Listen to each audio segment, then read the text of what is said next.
Welcome back, everybody. Thanks for joining us again.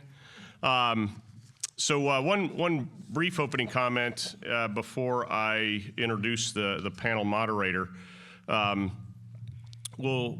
This morning we'll be discussing what is probably the most vexing question of all in strategy and statecraft, and that is, what are our priorities? And as usual for this conference, I had sort of a vague idea of what we needed to talk about, and then Jeremy and Mark improved it, and then Mel Leffler actually put it very precisely, and that's what the impetus was behind the title and the thrust of today's or this morning's first panel.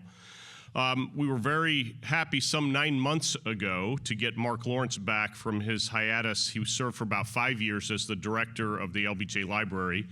But now, thankfully, Professor Mark Lawrence is the Walter Prescott Webb Chair in History and Ideas here at the University of Texas and the chair of our history department. So please welcome with me Mark and his panelists.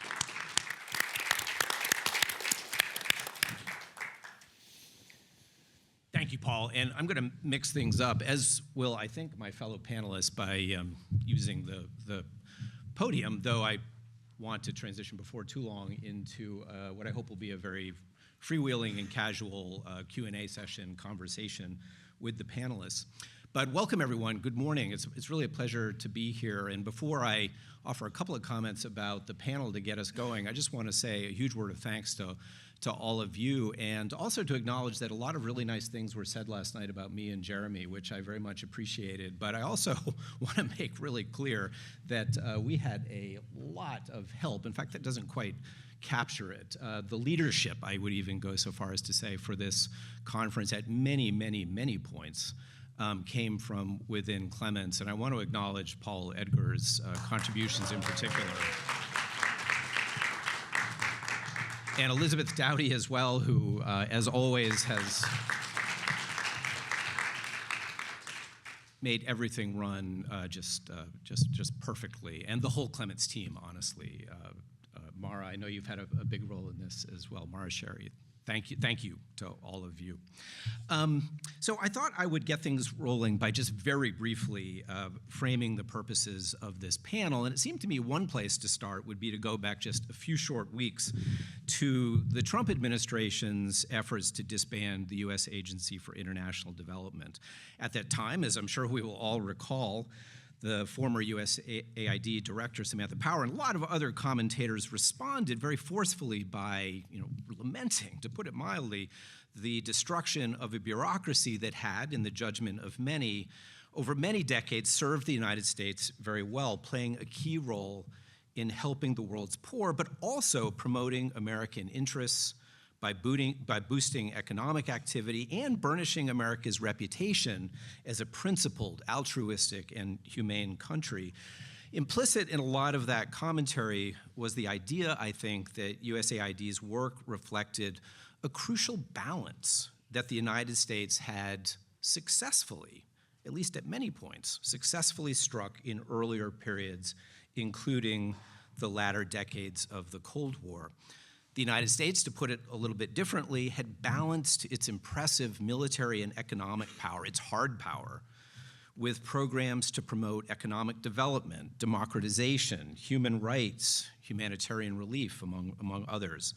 Now the United States seemed to be abandoning that nuanced, carefully calibrated, prioritized approach to the world that had, in the judgment of many, paid huge dividends. And I think last night, Mel Leffler suggested much the same point of view in suggesting that these elements of American policymaking during the Cold War had been pivotal aspects of what made the United States influential and successful broadly in the pursuit of the Cold War.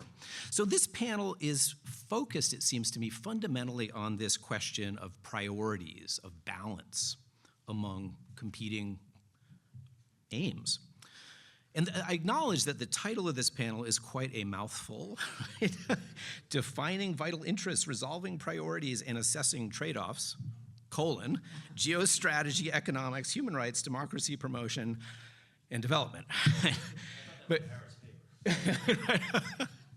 But at the heart of it, I think we'll see where the presentations and the conversation go, is a pretty simple question. How did American leaders make trade-offs between different interests and different methods as it waged the Cold War, and how might we reflect on those trade-offs in our current moment? There are, it seems to me, at least 3 categories of trade-offs that we might consider. At the broadest level is the trade-off in the realm of national interests between projections of power internationally and the security and prosperity of American society at home.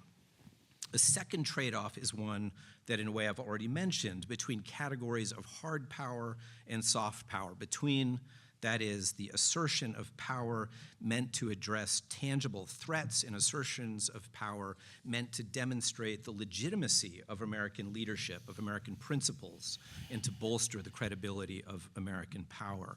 And closely related to this, I think, is a third balance between the pursuit of unilateral American interests and the cultivation of alliances and partnerships on the basis of shared objectives, but also on the basis of shared values.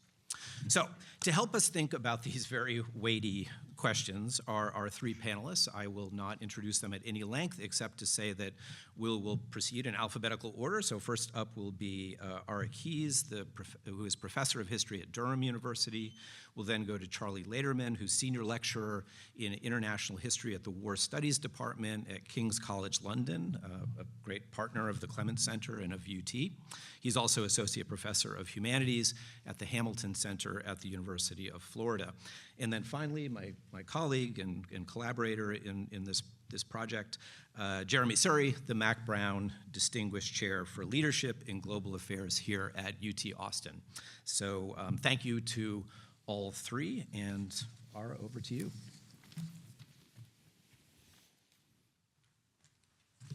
Thanks, Mark, and thanks for the invitation to be here. It's a great pleasure, great honor.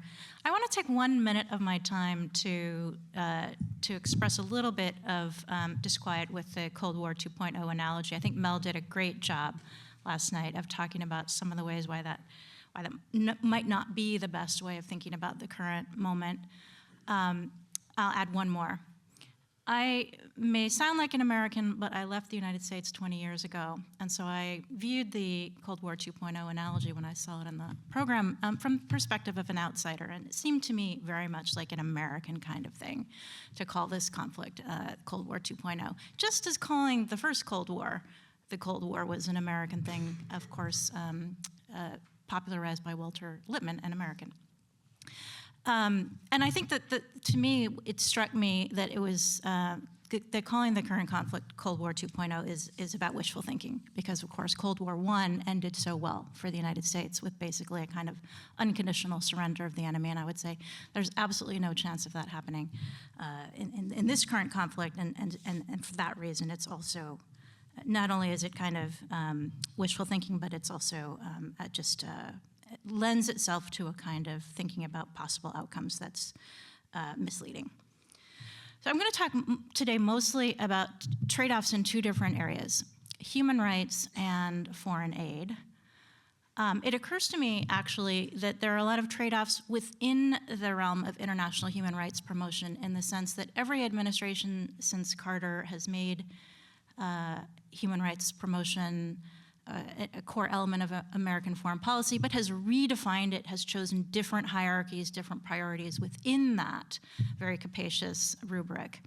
But I'm basically going to just make the point that I think that the end of the era of human rights is upon us, even without the Trump administration. Of course, it feels a little bit silly to be talking about human rights when it's kind of no longer on the agenda.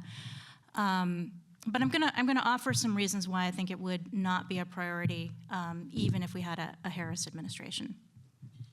And of course, human rights is an area where we have seen trade-offs. We classically see the promotion of better human rights standards in a country and in its internal policies as coming into conflict with American interests in how we want their external behavior to be. So we think of, you want arms control negotiations with the Soviets, you want to criticize their record on human rights internally. Those two things often work against each other.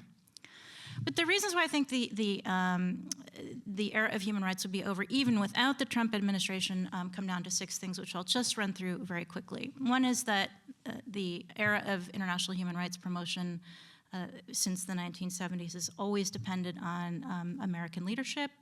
That has been in decline since the Obama administration. There's been a sort of waning of enthusiasm, waning of prioritization of human rights.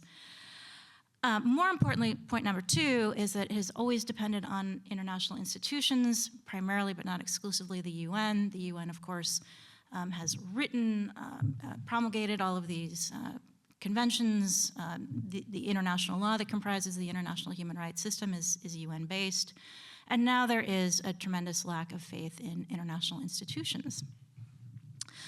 Number 3, the human rights movements have depended on a certain kind of politics of information. The idea has been that if you tell people what's going on, these are the human rights abuses that are occurring, and people say that's wrong, there will be action.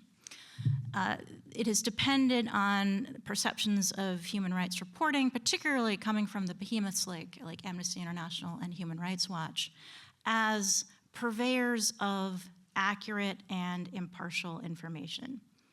And no one today believes in accurate and impartial information. So the information strategy is no longer valid. And human rights promotion has typically revolved around a strategy of name and shame. And we no longer have shame working very well in the world today. We can think of lots of actors who think of being shamed on human rights issues as actually a badge of honor. I think the most important point really is point number 5, which is that the human rights movements that have generated so much time and energy and resources in the last half century have very little to show for themselves. Certainly individuals were helped, and there were certain situations where things were improved in modest ways. But as Samuel Moyn has very persuasively pointed out, the age of human rights and the age of neoliberalism coincided. The rise of human rights had nothing, in no way did it stop or mitigate the rise of neoliberalism. In no way did it stem the rise of inequality. So human rights has had nothing to say about the problem that we now think of as being at the root of contemporary malaise. Mel did mention yesterday that human rights has been credited with helping to undermine the legitimacy of the Soviet system, and this is sort of like the big achievement of the human rights movements. As I think we all know, history moves in cycles. We have orthodox interpretations, and then we have revisionist interpretations, and I think we're in for a revision of that view. I think the first salvo in the revisionist counter-argument against the idea that human rights were really critical in undermining the Soviet system has come from Ben Nathans, who's been studying Soviet dissidents for decades and has come out now with a really magisterial book that argues that they actually had relatively little political influence. I'll just mention one final thing, which is that the rise of human rights is one of the reasons why human rights became a kind of global moral lingua franca was the lack of alternatives. And whether you think that nationalism and xenophobia and populism are moral systems that really do offer an alternative to human rights, we are, again, as Mel pointed out last night, we're in a moment where agreement on values is lacking. So in that sense alone, I think the age of international human rights as the world's lingua franca in moral terms is over. I'm not going to spend too much time talking about foreign aid. Now, foreign aid, obviously, whenever you're spending money, there are trade-offs. You could spend money on X or you could spend money on Y. But as Mark alluded in his introductory remarks, I think we've all read a lot of defenses of foreign aid. I'm not going to repeat them in any detail, but I will just say, for the most part, foreign aid does not entail significant Trade-offs, it is more about foreign aid working in tandem with other economic and geostrategic goals. And it's relatively cheap. So in 1963, the height of the Cold War, foreign aid accounted for about 5% of the federal budget. In the last 20 years, it's ranged from about 0.7 to 1.4%. Again, relatively small amount of money, and with lots of achievements. We can all point to the problems of foreign aid, the difficulties of exercising it effectively, but it is clear that I think overall, and again, Mark has sort of just already summarized this very well, it has served American interests generally pretty effectively. So disease prevention, for example, it's not just about preventing HIV or malaria or influenza. In other countries, those are issues that could affect Americans. Humanitarian assistance, for example, and disaster relief prevents instability that could create regional conflicts that could undermine American interests. There are all sorts of ways in which foreign aid is a relatively small way to enhance other goals. And we can all think, I think, also of ways in which the denial of foreign aid has created problems. Just one example would be that in the 50s, the Eisenhower administration engaged in extensive discussions with Nasser about helping to build the Aswan Dam. And when the Eisenhower administration decided not to do that, the result was the Suez Crisis. And of course, more generally, today we can see the United States has sort of abruptly pulled out of many places, creating a vacuum that China will surely fill. As a subsidiary point, I would just mention, I think one of the things that we can see when we look back at the Cold War is that Americans very much like to feel their country is a beneficent influence on the world. Americans like to feel like they are the good guys. Whether we agree with that or not, it's just sort of part of the American psyche. And we can see that, for example, in the Nixon administration, which tilted too much toward a hard-nosed realism for Americans and generated blowback in the form of the rise of the neoconservatives, among other expressions of disquiet with the sort of hard-nosed, let's just focus on interests. So I think the Trump administration's focus on America first, on selfishness, will hopefully also create a sense of disquiet among Americans who would rather feel like they are good guys. So I'll leave it at that. Thanks.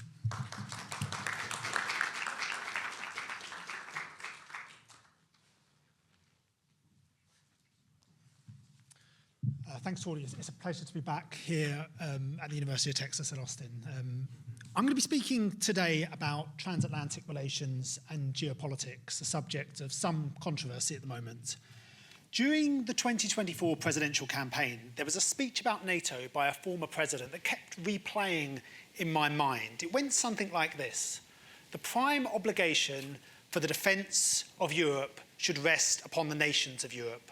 Until those nations paid up and started spending more on their own defence, the US should not land another dollar or another man on their shores. If they refuse to do so, the US could pull back and defend its hemisphere and its homelands and the surrounding oceans.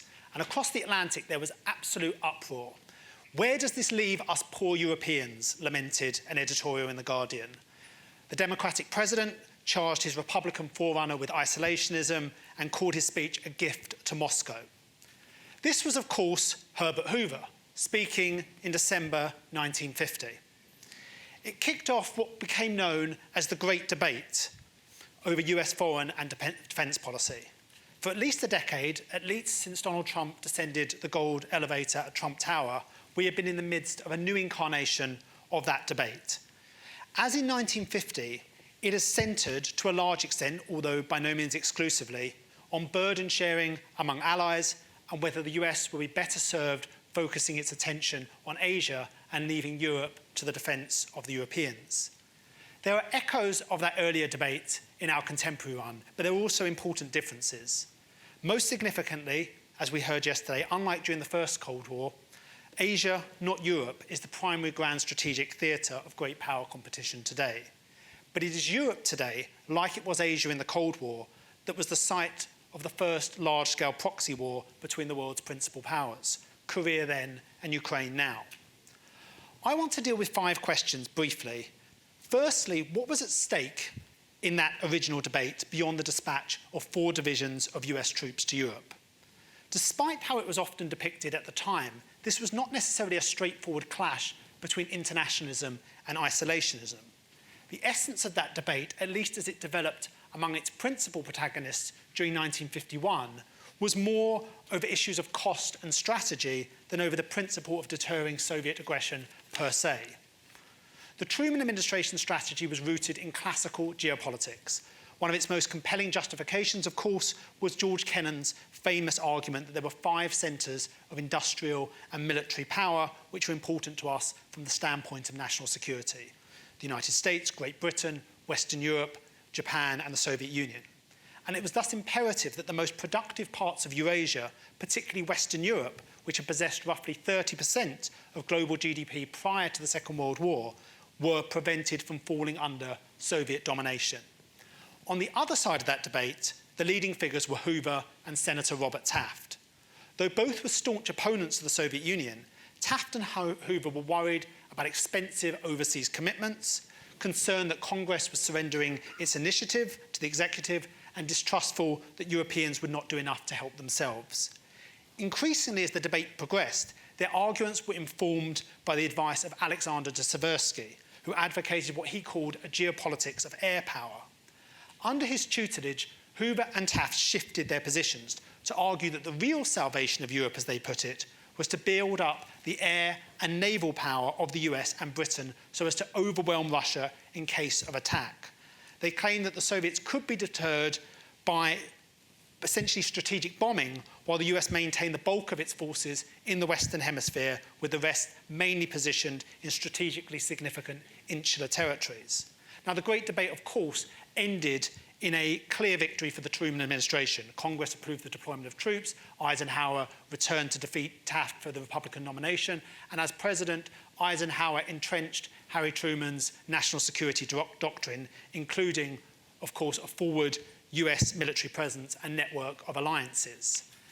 But the great debate didn't end in 1951, or did it? Well, to a certain extent, arguments against the sustained presence of US troops in Europe never completely went away. The Senate continued to jealously guard its powers. Resolution 99 stressed that Europeans should ultimately be responsible for the bulk of NATO's ground forces and envisaged essentially the US drawing down its troops in the near future.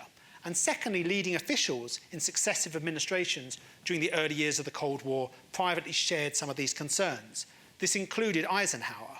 While a far more committed advocate of alliances than Taft or Hoover, he did share their worry that open-ended overseas commitments could financially exhaust the US. He differed with them over the timing and tactics for drawing down US troops in Europe, but ultimately agreed that a large American contingent could not stay on the continent indefinitely.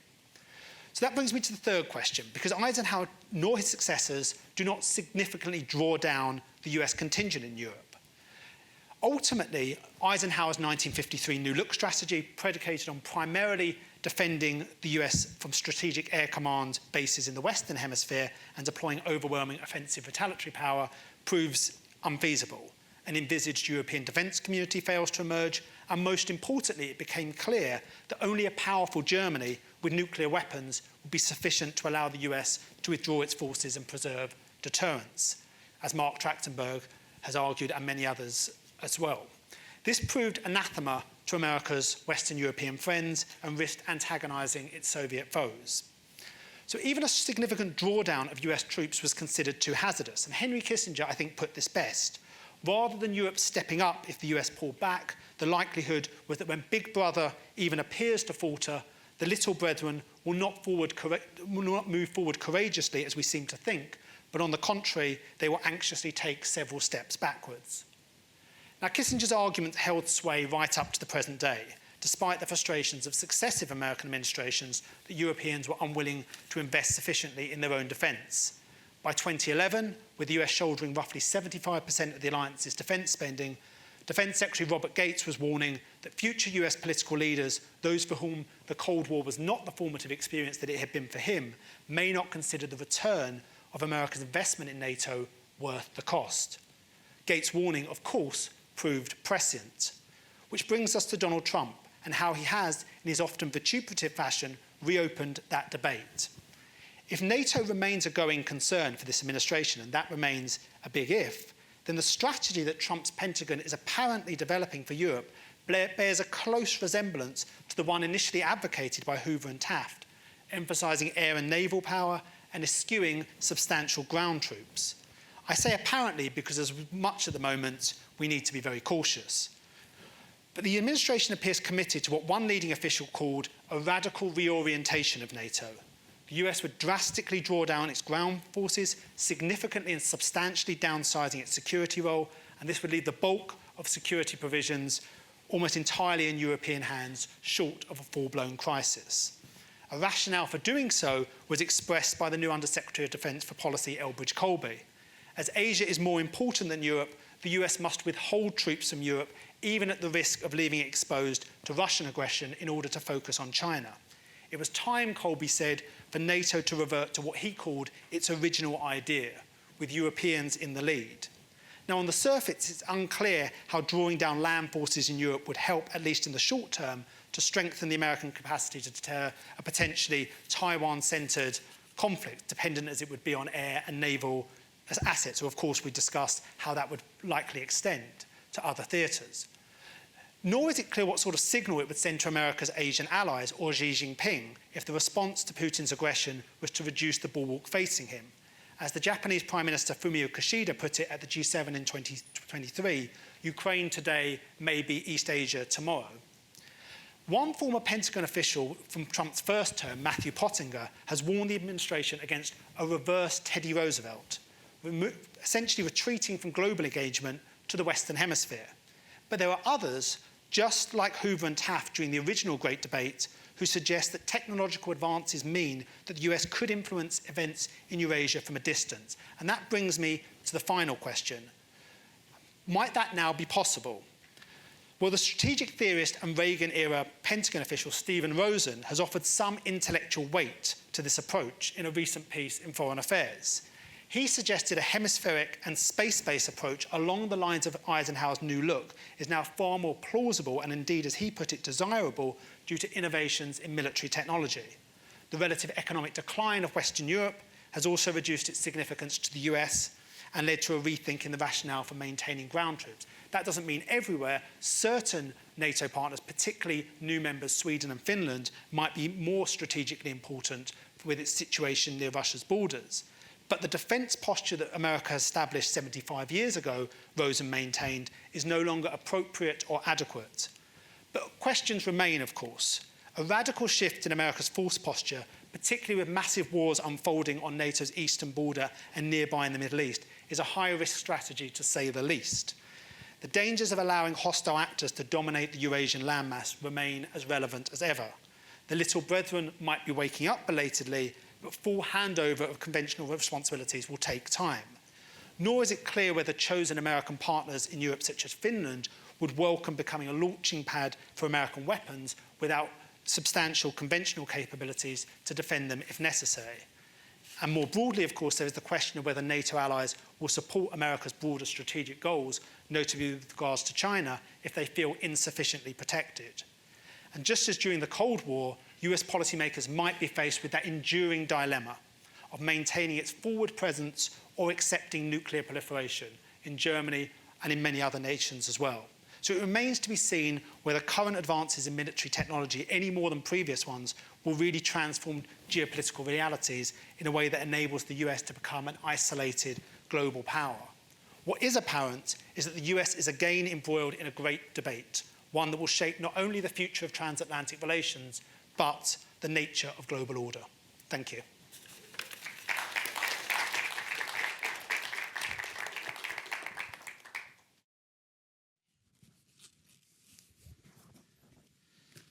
Well, good morning, everyone. I'm so delighted to be here and see so many friends and students and others in the audience. I want to begin with a quote from Karl von Clausewitz. As many of you know, I'm obsessed with Clausewitz. I've become more obsessed every year. The more I get to know Joe McGuire, the more obsessed I am with Karl von Clausewitz. He writes, everything in war is simple, but the simplest things are difficult. That's why I love the Clements Center. Because everything at universities is simple, but the simplest things are difficult. The Clements Center is what allows us to get things done. We're here because the Clements Center takes ideas, actually an idea that Paul really had first, but that Paul, Mark, and I had, and actually makes it happen. And I am grateful to be a part of the Clements Center universe, and really grateful for Joe and Paul, and especially Elizabeth and Mara and all the others. So I want us to all give them a round of applause again. You never thought, Elizabeth, you'd be compared to Clausewitz, did you, right? I mean, I think that's also the right point of departure for thinking about what we're talking about today and on this panel, the Cold War and the legacy of Cold War trade-offs. And I want to take slight issue, just for the purpose of debate, with my good friend and mentor, Mel Leffler. I agree with everything he said, but I wonder if it still understates the relevance of the Cold War for understanding our current world. And I think he and I are actually agreeing this is more of a rhetorical difference than a substantive difference.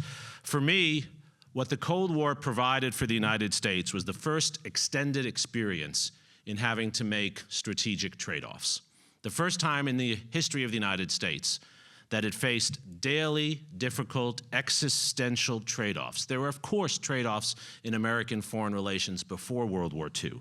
Not on the same scale, not with the same stakes, not with the same continual daily push of those trade-offs. And I think the experience of those trade-offs, whether we're thinking about it with our near Cold War peer, the Soviet Union, with smaller states, with conceptual issues such as human rights and other issues that Ara articulates so well, that those trade-offs and the experience of those trade-offs is something that is more important now than ever. The way I conceive of it is that the Cold War was this period when Americans from George Kennan forward, Harry Truman forward, had to learn about trade-offs on a scale and level they hadn't grappled with them before. After the Cold War, we unlearned that lesson. In a moment when American power seemed so unmatched and our capabilities seemed so unlimited, we unlearned those lessons on both sides of the aisle. And I think what we're doing here, or what I'm trying to do here, is to get us to relearn those lessons about trade-offs. At its simplest, in Clausewitzian terms, and this is what all 800 pages of Clausewitz are about. Actually, most strategic work is about this. There is a difference between preferences and possibilities. Articulating a preference, even when you are the strongest in the jungle, does not accord with what the possibilities are. Even the strongest do not have unlimited possibilities. And in Clausewitzian terms, even the strongest will find themselves effectuating outcomes that they did not expect, because of the fog, the friction, because in contemporary terms, the adversary, no matter how small, gets a vote, as do your allies. And goals are not the same as outcomes. Goals are not the same as outcomes. I think the United States learned that lesson the hard way during the Cold War, and we can differ normatively over whether we were successful or not. Of course, we were both successful and not successful, and we did not win the Cold War. We came out better than our near-peer adversary, but we did not win the Cold War because there were grave costs in the Cold War, costs we should regret, especially as we come up on the 50th anniversary of the American withdrawal from Saigon, or we should say the American retreat from Saigon. So it's not as if we're talking here about learning hard and fast rules for winning. It's about the process of dealing with these trade-offs and the process of recognizing that even as a powerful actor, we aren't going to get what we want, and we have to use our power to pursue the interests that we see as important, but that we are ultimately not going to get what we want, and we'll have to compromise. And that's the beginning of where strategic trade-offs begin. I argue in my paper, as I start to think about this, that there are at least three axes where Americans during the Cold War had to grapple with these trade-offs, and the trade-offs were around preferences in the ways we structure our policy and use our power. First, I think there is a natural, still existent, and probably forever American tendency toward unilateralism. We are such a big country.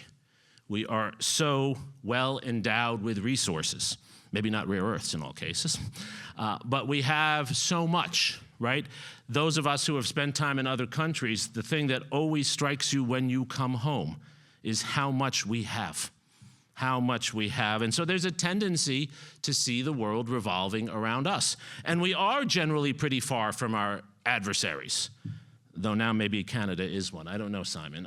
But we are far from our adversaries. We are not a country that has to deal with the tough neighborhood that, let's say, Poland or Israel have to deal with, or to some extent, Japan. So we are a country that has a natural unilateral tendency. Historians have written about this for generations and will continue to write about this.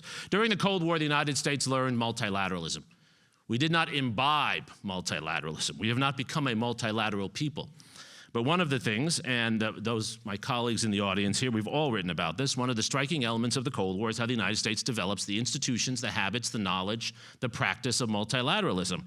The last American alliance before NATO was the alliance with the French at the time of the American Revolution. The United States did not join an alliance in World War I. It's always an exam question for my undergraduates. We were an associate power.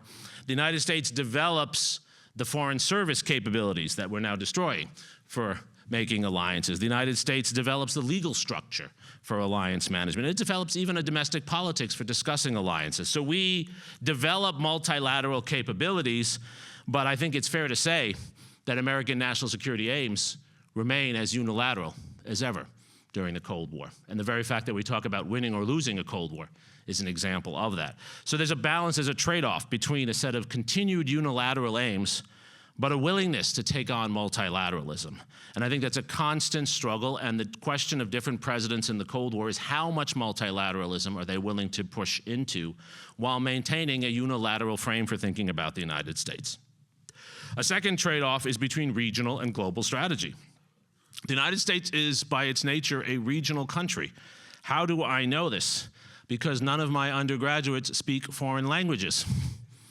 I mean, they speak Spanish, a lot of them, right?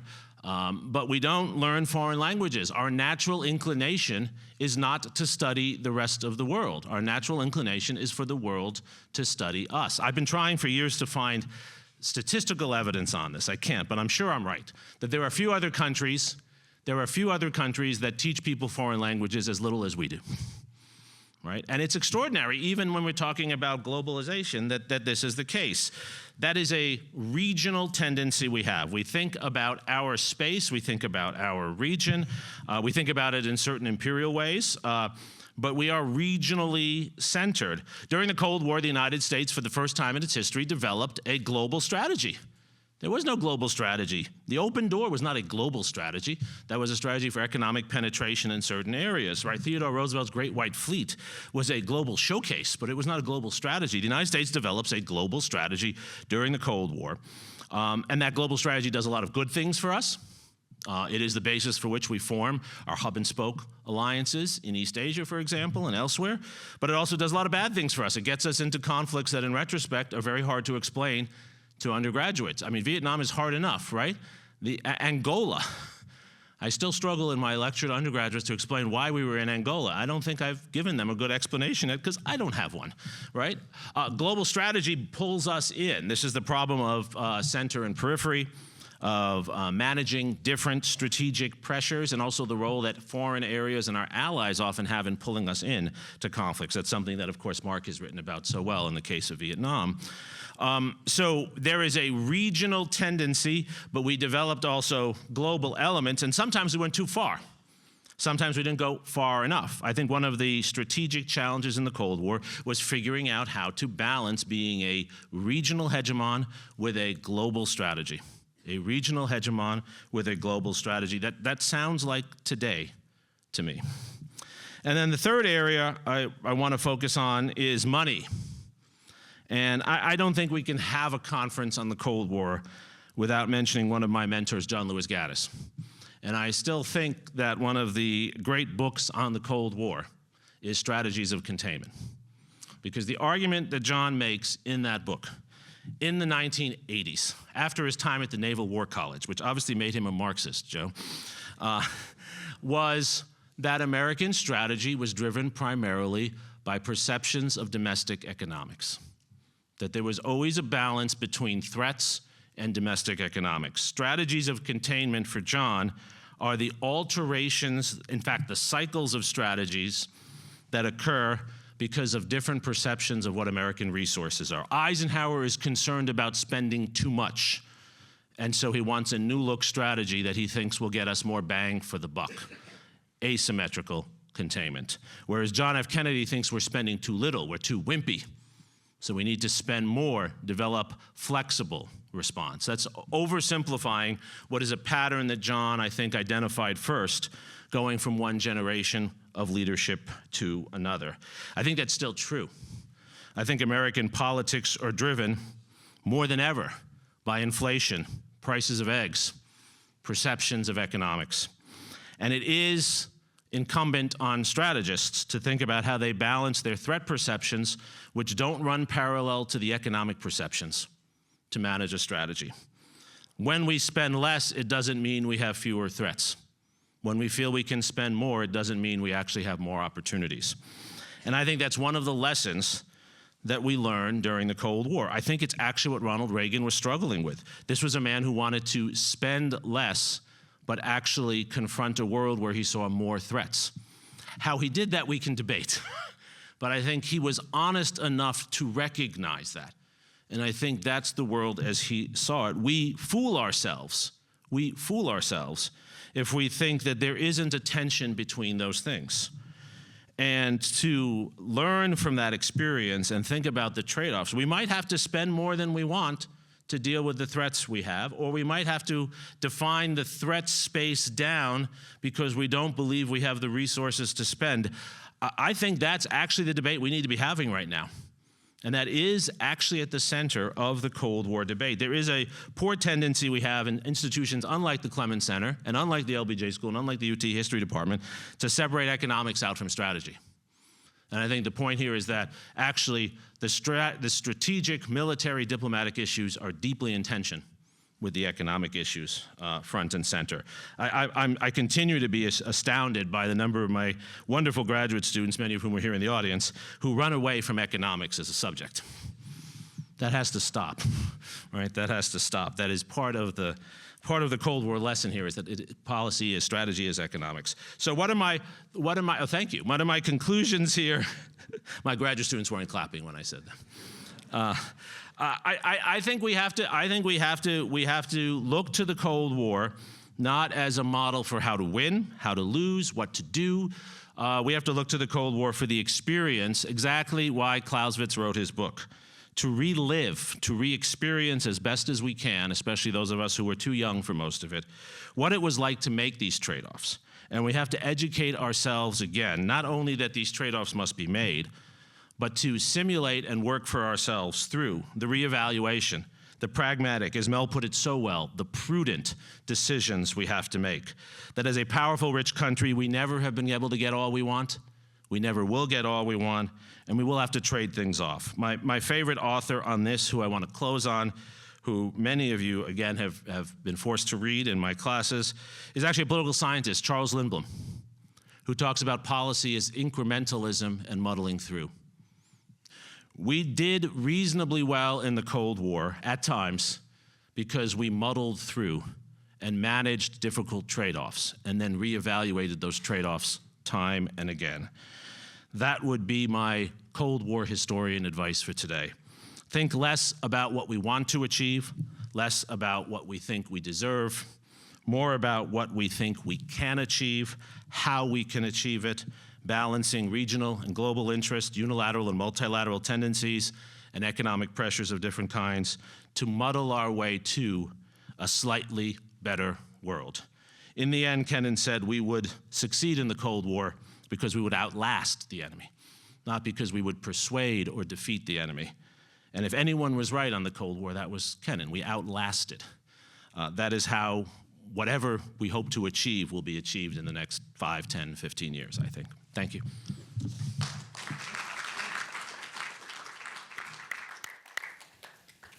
All right, well, thank you. Wonderful presentations that I think cover a lot of ground, but really share a lot of common themes. I want to pose one question and then open things up. We have half an hour. Fantastic. Each of you, it seems to me, is talking about trade-offs between conflicting priorities, the theme of our panel. And in each case, it seems to me, one side of the balances that you're getting at, that you're describing, depended on acceptance that some goals that were worth pursuing could be long-term in nature, could be relatively abstract, right? Could be even intangible. Human rights, even, you know, the defense of Europe by way of a major commitment to the continent itself. Many of the themes I think Jeremy was talking about.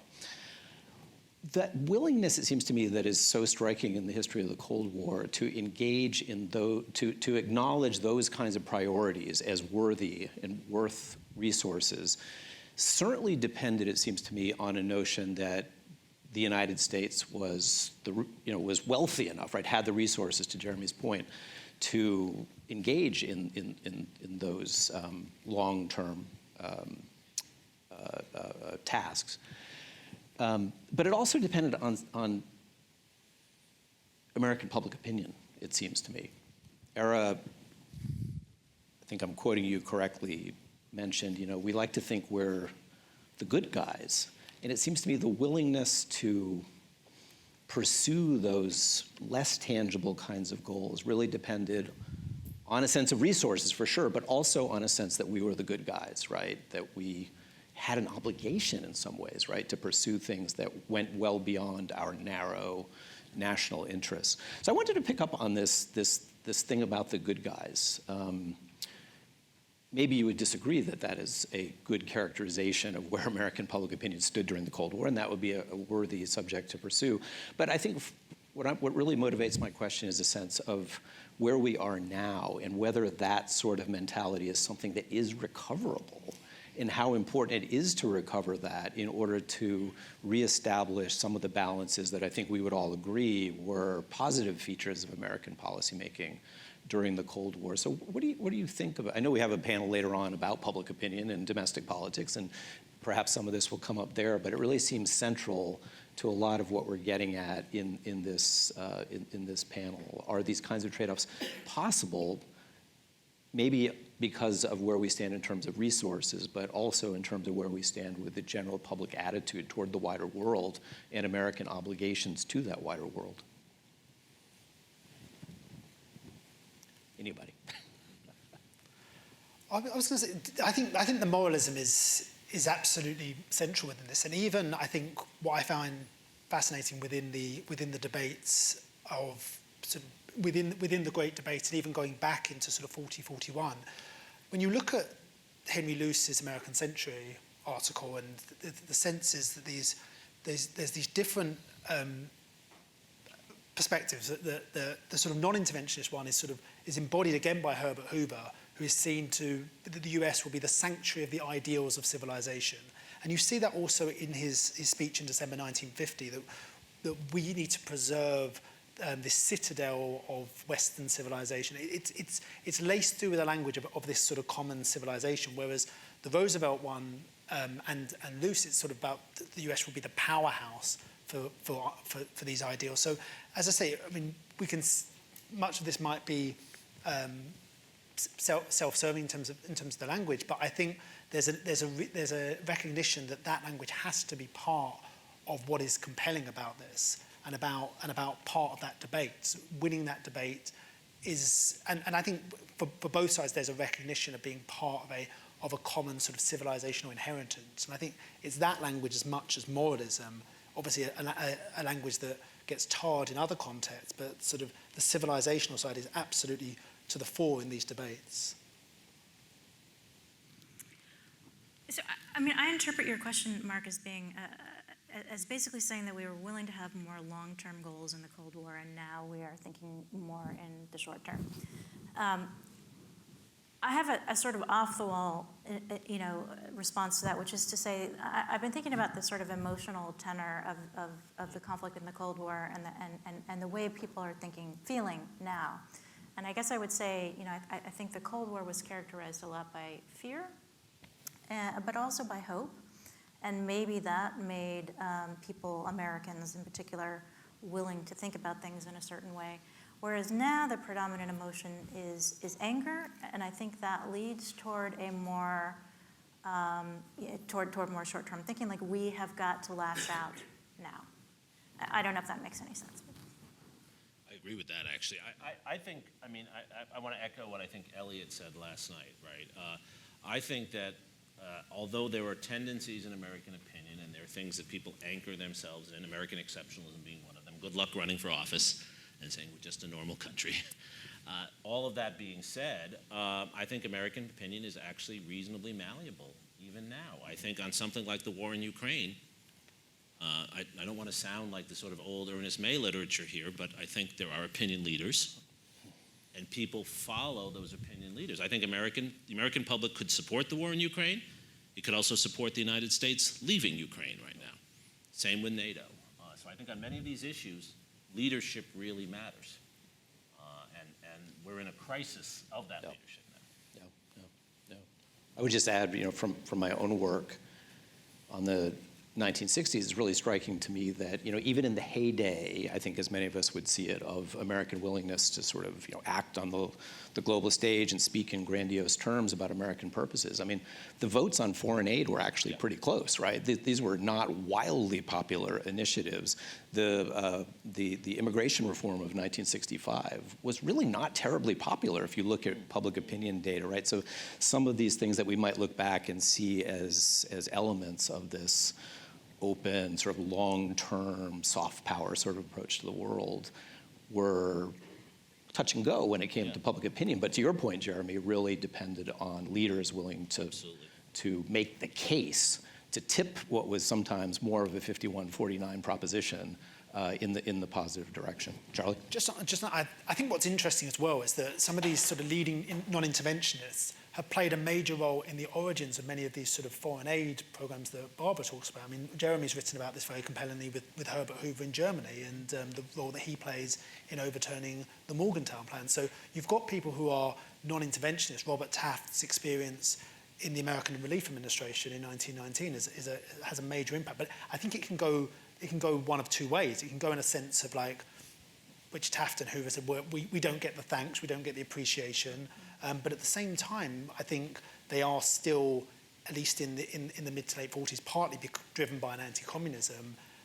They are quite active in pursuing these values, but at the same time, big believers in not overextending American resources. Okay, fantastic. Let me open it then to questions, and please introduce yourself and this gentleman over there. Thank you.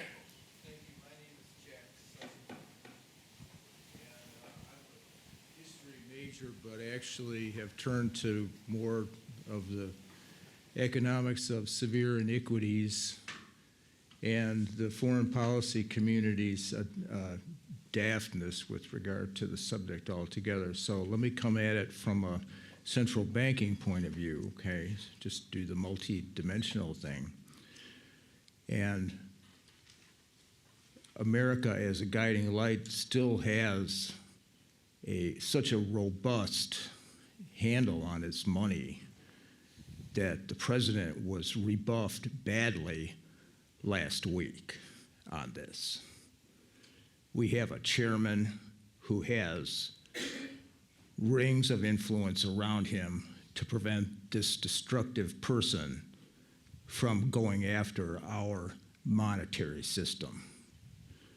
Now, just by way of a trade-off going back into history between the economics and the foreign policy is Frank Gavin's study of the balance of payments deficits in the 1960s early, and the question as to whether we would maintain a sixth unit over in Germany.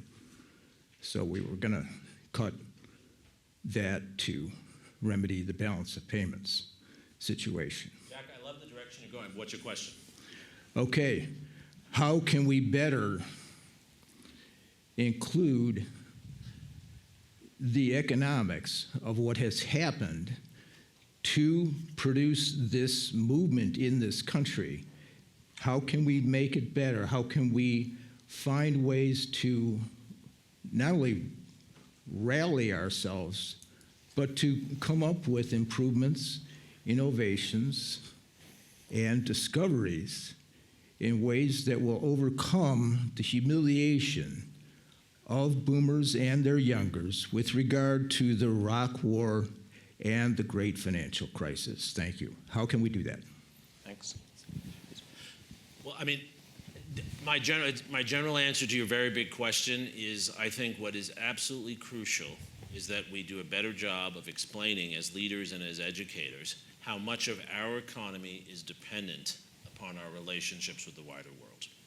That involves supply chains, that involves global finance, involves all the things implied in your knowledgeable question, right?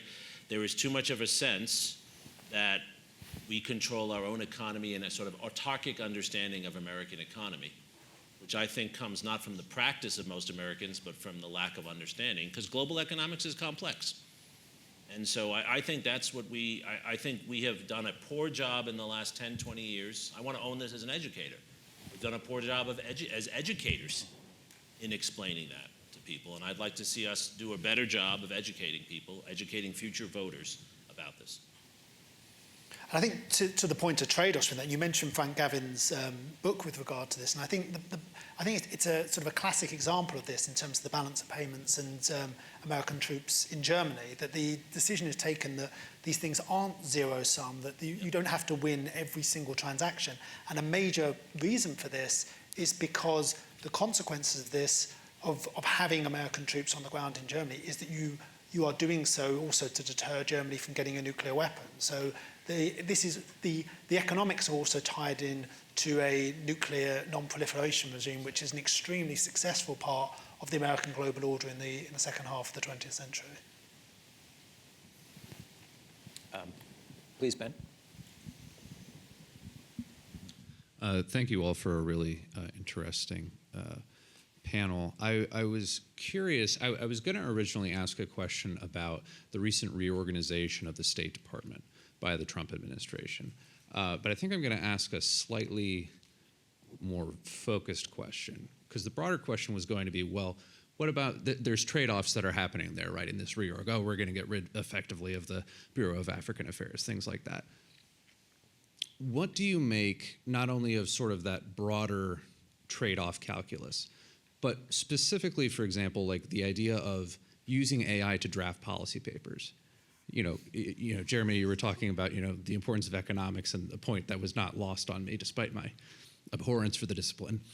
What do you think is lost by making the math so cold by using AI in that regard? I'll give a quick answer, and then Ara and Charlie will have smarter things to say. I actually think my rejection of much of what the Trump administration is doing, especially around these issues, is that they are not confronting trade-offs. There is a perception that you can cut or substitute robots for human beings and still achieve all the things you were going to achieve before. And actually, no, you'd say even more. It's going to be so beautiful. We're going to achieve even more, right? And there's no recognition of the trade-offs. You can make an argument for cutting. We were talking about this last night, and Bob Hutchings here has probably written more than anyone about the need for reform in the State Department. There was bloat in the State Department. There are things that can be reformed, just as there's bloat in universities, right? I shouldn't say that, right? But it's true. But when you cut, then, there are going to be trade-offs, and you have to ask yourself, are we cutting in the place where we're willing to make a trade-off? I'm not willing to have a discussion of this unless you are willing to acknowledge that. And I think the world of Elon Musk and others is I just cut everything, and my company grows and I still build more cars, and I don't think that's true in their world, and it's certainly not true in the foreign policy world, and it's certainly not true in the military world. You cannot get more for less. You can get less for less, and if you're willing to get less for less, fine. But don't say you're going to get more for less. I would just add to that Musk's goal is to cut too much. Like he says, if you have not cut too much and are not feeling the pain, if you have not cut 10% too much, then you haven't cut enough. And if you do that in government, there are significant costs to you break things and you cannot then fix them. Well said. Please, sir. Hey y'all, I'm Jared. I'm a first-year PhD in the history department. I want to ask a question that kind of hits on all of your themes, so all of you feel free to answer. Today, April 25th, 2025, is the 51st anniversary of the Carnation Revolution in Portugal. And I think that is a Dr. Suri knew this was coming, a very interesting case because, in my opinion, Europe is kind of our key example of success in the Cold War, and I studied the Portuguese Empire in the Cold War, and that to me represents almost a complete failure of our stated values due to acquiescence. I would tell Dr. Suri, you should tell your undergrads, and American involvement in Angola started in American and British demands for Portugal and NATO in 1947. To me, these discussions, especially in the Lusophone world, resolve around how do we handle this idea that we were a founding member of the free world in an illiberal society in the kind of cradle of liberal society, and we were supported by all of these other liberal societies in human rights violations from the mid-Atlantic to South China. So I would ask you, how do you address cases like this in a discussion of trade-offs from all of our fronts, policy trade-offs, regional, global, human rights, or just transatlantic alliance and perceptions to a policymaker or to undergrads? It's a great question. I think one of the things, just with regards to this, my colleague at King's, John Bew, has written about the idea of realpolitik as being distinct from realism. And I think you see this with regard to certain decisions that are made here, where it becomes a basis for a calculus that you can accept certain trade-offs. And Kissinger's classic for this at times which are very sort of nakedly realistic, but is justified in behalf of a wider conceptions of global order which tie in with certain realpolitik trends. And so I think that's sort of something which I think is important within this is these self-justifications that become a basis for that. But that would be my thought with this is the distinction between realism and realpolitik, which are often seen as sort of one and the same. I don't think you're going to like my answer, Jared, but I mean, I think, and I've learned this from Mark, actually, and others who've written on Vietnam, I think it's very easy to be critical of American policymakers today who believe they had to build up France or Portugal or other countries after World War II. I think it was a bad decision also. I wish we hadn't done that in the way in which it brought us into Vietnam, into Angola. But I think it is our job to help undergraduates understand, even if we disagree with the trade-off decision, that it was a trade-off. And that if you supported decolonization, which I think we all would say the United States should have done more of, there were going to be costs in Europe. And maybe now we wish that Americans had taken on those costs. But it wasn't like, I have problems with the books that assume we could have just supported decolonization and everything would have looked the same in Europe. It would not have. Right? The Fourth Republic would have had more problems in France. I don't know as much about Portugal, though I learn every day from you. So that we have to, I want to get people to understand those trade-offs, whether we agree with them or not. Sorry, I'm having a little hard time seeing hands, but this gentleman right up here.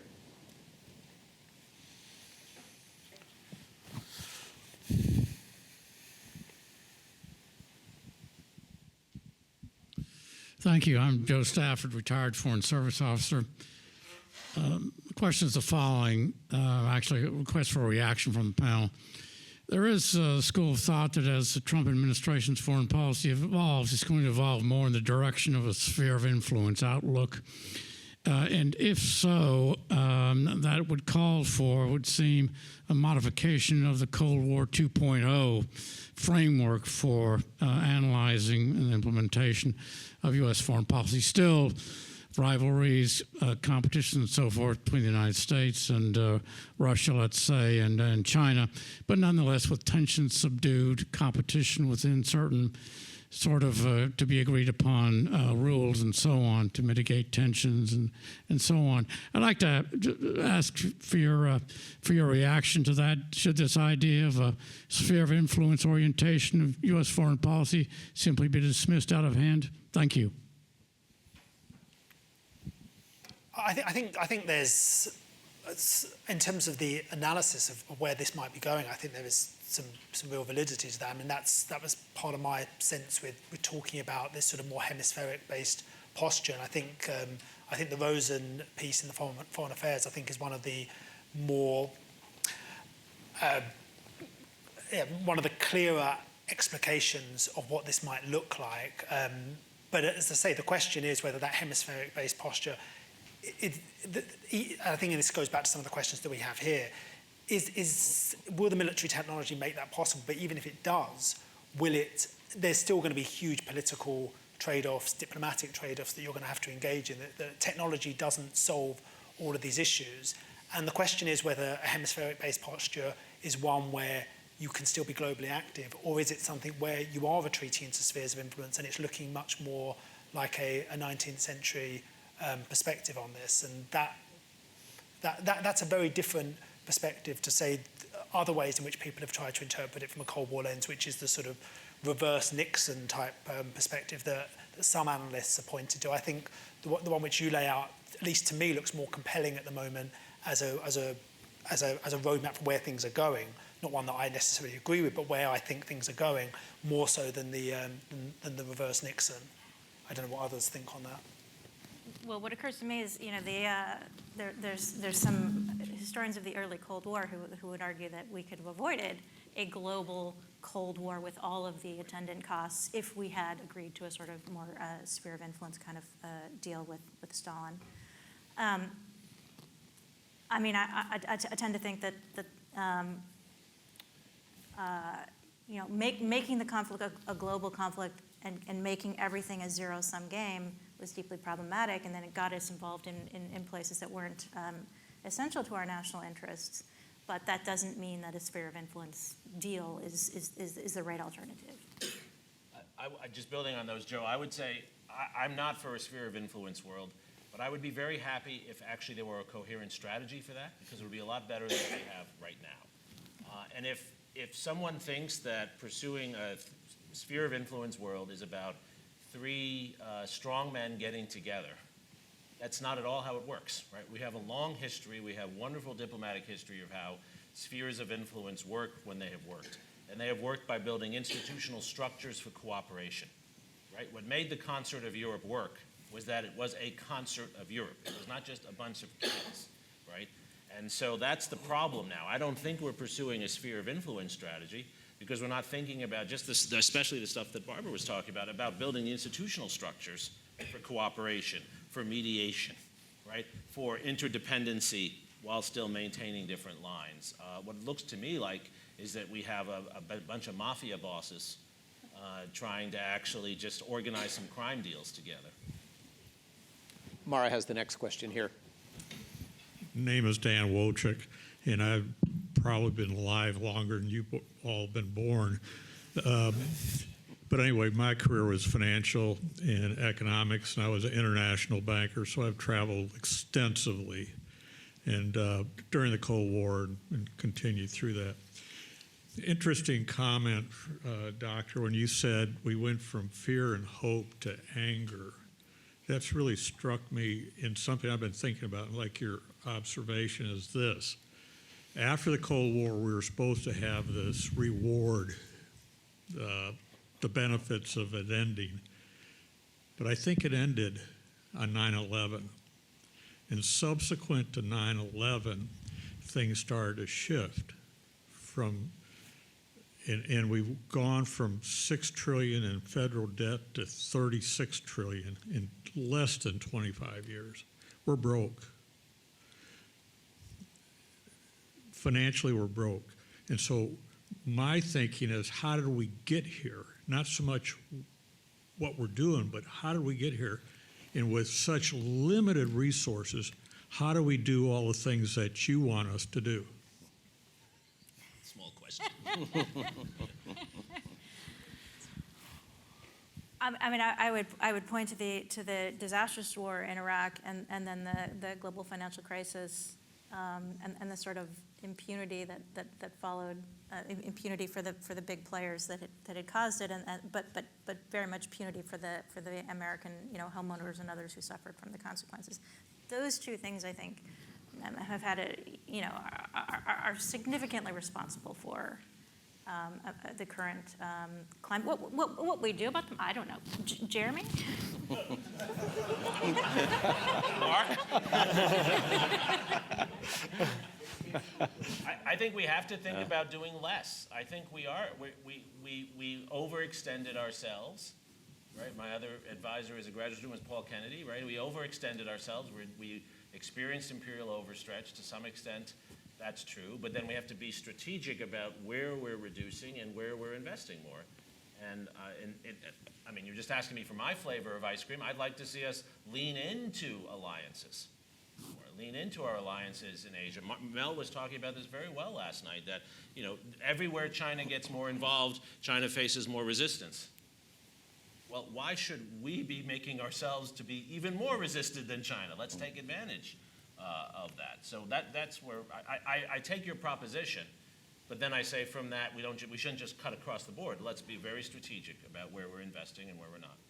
Charlie? I think we do see this at different times in the Cold War where there is a sense of overextension. I think it's in the Vietnam era that we see Senator Mike Mansfield's initiatives with regard to NATO. And I think his line, I think, is still a very compelling one. He says, why are 200 Americans having to defend 250 million Europeans against 200 million Russians with 800 million Chinese at their back?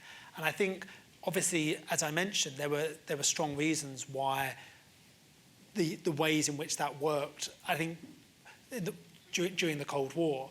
And that's obviously the Europeans have drawn down spending to an even greater extent in the aftermath of the Cold War, but we are starting to see a shift, as I say, belatedly, and I think a sense of an effective alliance would be as many have said, a real force multiplier for the United States. But that also requires that there are also trade-offs with that as well. I mean, I'm reminded of what Franklin Roosevelt says to Charles de Gaulle during the Second World War, when he says to de Gaulle, once Germany is defeated, I don't see any reason why France should have a big army. You can imagine how that went down with de Gaulle. But we now have this sense in Europe where people say, well, we're all Gaullists now, essentially. Is it something where Europe is starting to move in that direction? But that will be a trade-off for the US, because the empire by invitation that Geert Lunderstad talked about also had its advantages for the US. And it will be a different sort of relationship going forward if there is going to be still that strong sense of alliance. Please.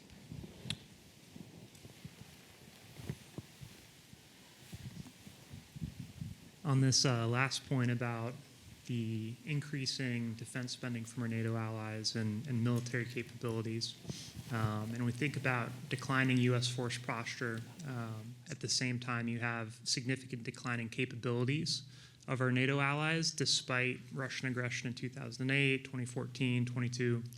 Do you see a meaningful increase in NATO military capability despite these minor increases in defense spending that would enable kind of a significant U.S. withdrawal? Or to your earlier comments, do you think the little brother might step back? Yeah, I mean, I think we do see it in Poland in particular. Obviously, we're seeing, and the Baltic nations, and also the Scandinavian nations as they come. We'll see how Germany's rearmament works. I think the main thing is about sort of a clear sort of defence industrial strategy, but also sort of battle-ready troops. I wish Europe had. I wish we as a continent had woken up well before this moment. I mean, I think there's been enough instances where we could have woken up and didn't. But the big question, I suppose, now is how do you do this, to go back to Mel's point, prudently? If the US is disengaging, to do so in a sharp manner will, I think, have very negative consequences for the US as well. So I think the question is, as I say, I would like to think that Europeans could have been sort of woken up without this level of concern about its main ally. But I think the contemporary history has shown that it has taken this. It's taken this even more so than the war in Ukraine to get Europeans to start really to commit really significant funds. And I hope that in the next couple of years that will be as part of a continued alliance with the United States rather than necessarily in a separate sort of European Union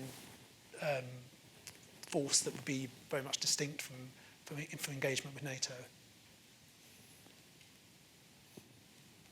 Anybody else? No? I would just raise the nuclear issue. I mean, I think we can't just be having a conventional conversation then. And one of the things that worries me is because I'm too much of a Cold War historian, I think one of the achievements of the Cold War, and a number of your predecessors as grad students wrote wonderful dissertations on nonproliferation. I'm worried about that. I don't see how Europe could truly seek to defend itself without having a nuclear capability. Of course, this is a discussion and debate throughout the Cold War, right? And Kissinger sort of cuts his teeth on this initially. We somehow forestalled that from happening. I think we might be going down that road, and maybe that's good. I don't know. I'm worried about that. Great, thank you. I know there are additional questions that maybe can be pursued over coffee during breaks, but we are unfortunately at time. I'll just say in closing that I'm particularly looking forward to the panel this afternoon on domestic politics, because I think that underlying a lot of what we've been talking about, and occasionally explicitly in our conversation, has been this concern with public opinion and what has changed, making it now much more difficult to achieve things that came more easily during the Cold War. I will say that one of the books that I've encountered recently is Peter Trubowitz's latest book, our former colleague here at the University of Texas, who demonstrates so persuasively, at least to my eye, the connections between the willingness of the American public to engage in liberal internationalism and the nature of the relationship between American citizens and the state, right? The different balance between market forces and the welfare state that was so robust, really, in his view at least, in the early Cold War period. There seems to be a very close connection, right, between the nature of economic arrangements on the home front and a willingness to not only support, but really kind of tolerate, these ambitious agendas internationally. So anyway, last comment from me. Thank you so much. Thanks to all our panelists. And do we have a break now, or are we going straight into the next panel? Thank you all. All right. Well, we'll go ahead and move forward. I think many of us, if not all of us, have heard of the cliche, which is also it's a true cliche, right? That in war, amateurs talk tactics and professionals talk logistics. But I would say in the modern era, there's a stratum of professionals among professionals who talk economics, who talk economies. War and its variations, peace and its variations, diplomacy, intelligence, defense, these things do not pay for themselves.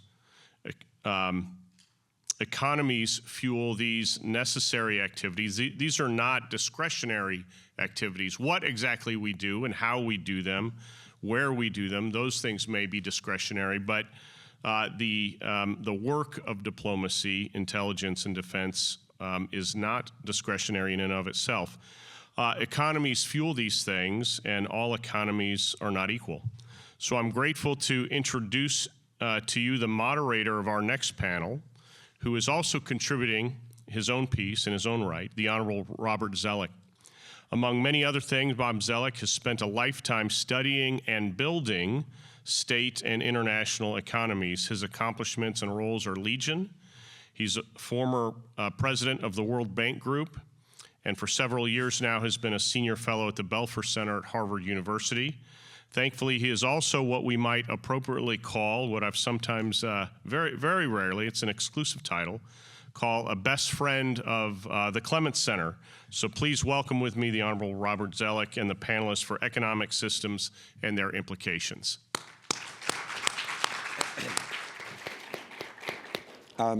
So if I stumble, it's not out of emotion. I've got a little virus, and so I'm trying to keep these lozenges with my throat. But so I wanted to actually start with a point on the Clements Center. This is a real gem here. So for all of you who support it or are interested in it, thanks to you. As someone who's spent his life really more on the policy-making side, surely, than as a scholar, I was always interested in trying to connect with scholarly work and academic work. And this is one of the few places that actually keeps promoting that and doing that very well. And so whenever I have an opportunity to be part of one of these activities, I always try to do so to be supportive. In particular, Paul, Elizabeth, and others here have an effort that they try to support in the summer where they try to draw in young scholars that are actually interested in policy and try to figure out how to connect them as part of a network and for career development, because as probably many of you know, many academic disciplines have actually gone in the other direction, discouraged that. So I wanted to both thank them, but also to thank all of you for the interest in it. You've got the bios of our two speakers. All I can say to start, though, is that Joseph has a new book coming out. I just got one of the earliest copies because I'm going to comment on it. It's a biography of Xi Jinping's father, and it follows on his work in understanding kind of the leadership system within China, and I might sort of add the Soviet Union. Before, I'm going to ask Joseph to start off, and then Daniel. And Daniel, you know, is one of the eminent scholars of the 1970s in the Cold War and one of the traumatic periods economically and in security terms. But Mel did a wonderful job last night of at least questioning the analogy on the Cold War, which I think probably a number of us sort of felt. But at the same time, when you look back at Ernest May's work, Mel cited Ernie's work on this as kind of drawing uses from history, he does talk about the importance of history in other ways. And one of these was kind of the usefulness of understanding the history of problems, of organizations, of institutions, of people. That was certainly my experience in different areas. I worked at the end of the Cold War as well in the post-Cold War period in economic security and in politics. And so that's one way that Joseph is going to help us, I think, focus. The other point that Ernest May did is to try to talk about looking at history as a time stream. And some of Jeremy's comments very much fit into this. Kind of not sort of direct lessons, but what questions to ask, what perspectives to add in that. And that's very much in the spirit of sort of Daniel's work. And when we did initial précis, Daniel took that approach, as did I. So when I make some comments, I will follow up on that. And then only thanking, at the end, Jeremy is the one who teed up the fact that all of you want to discuss these political and security issues, but it all depends on economics. So this is the core panel. So Joseph, you first. And by the way, one other interesting thing.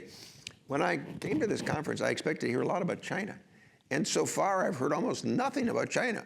So, Joseph, China.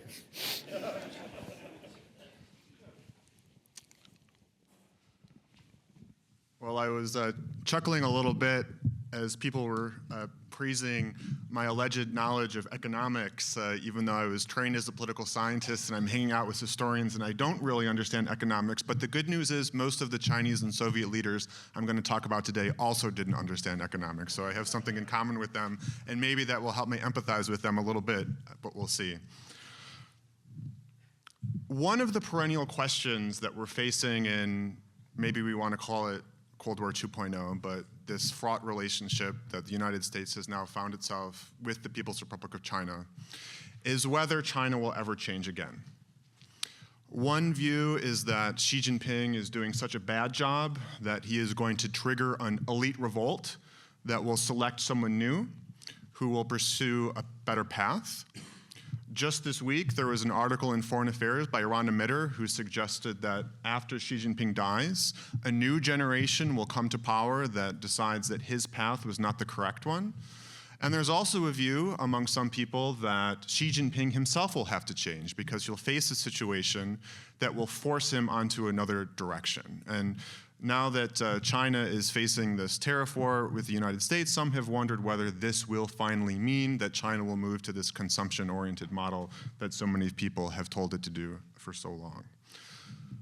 These debates are very hard to adjudicate because they require an understanding of how elite politics work in Leninist systems, and these are extraordinarily complicated to understand. And in fact, the politics of course correction in both China and during the Soviet Union have been explosive.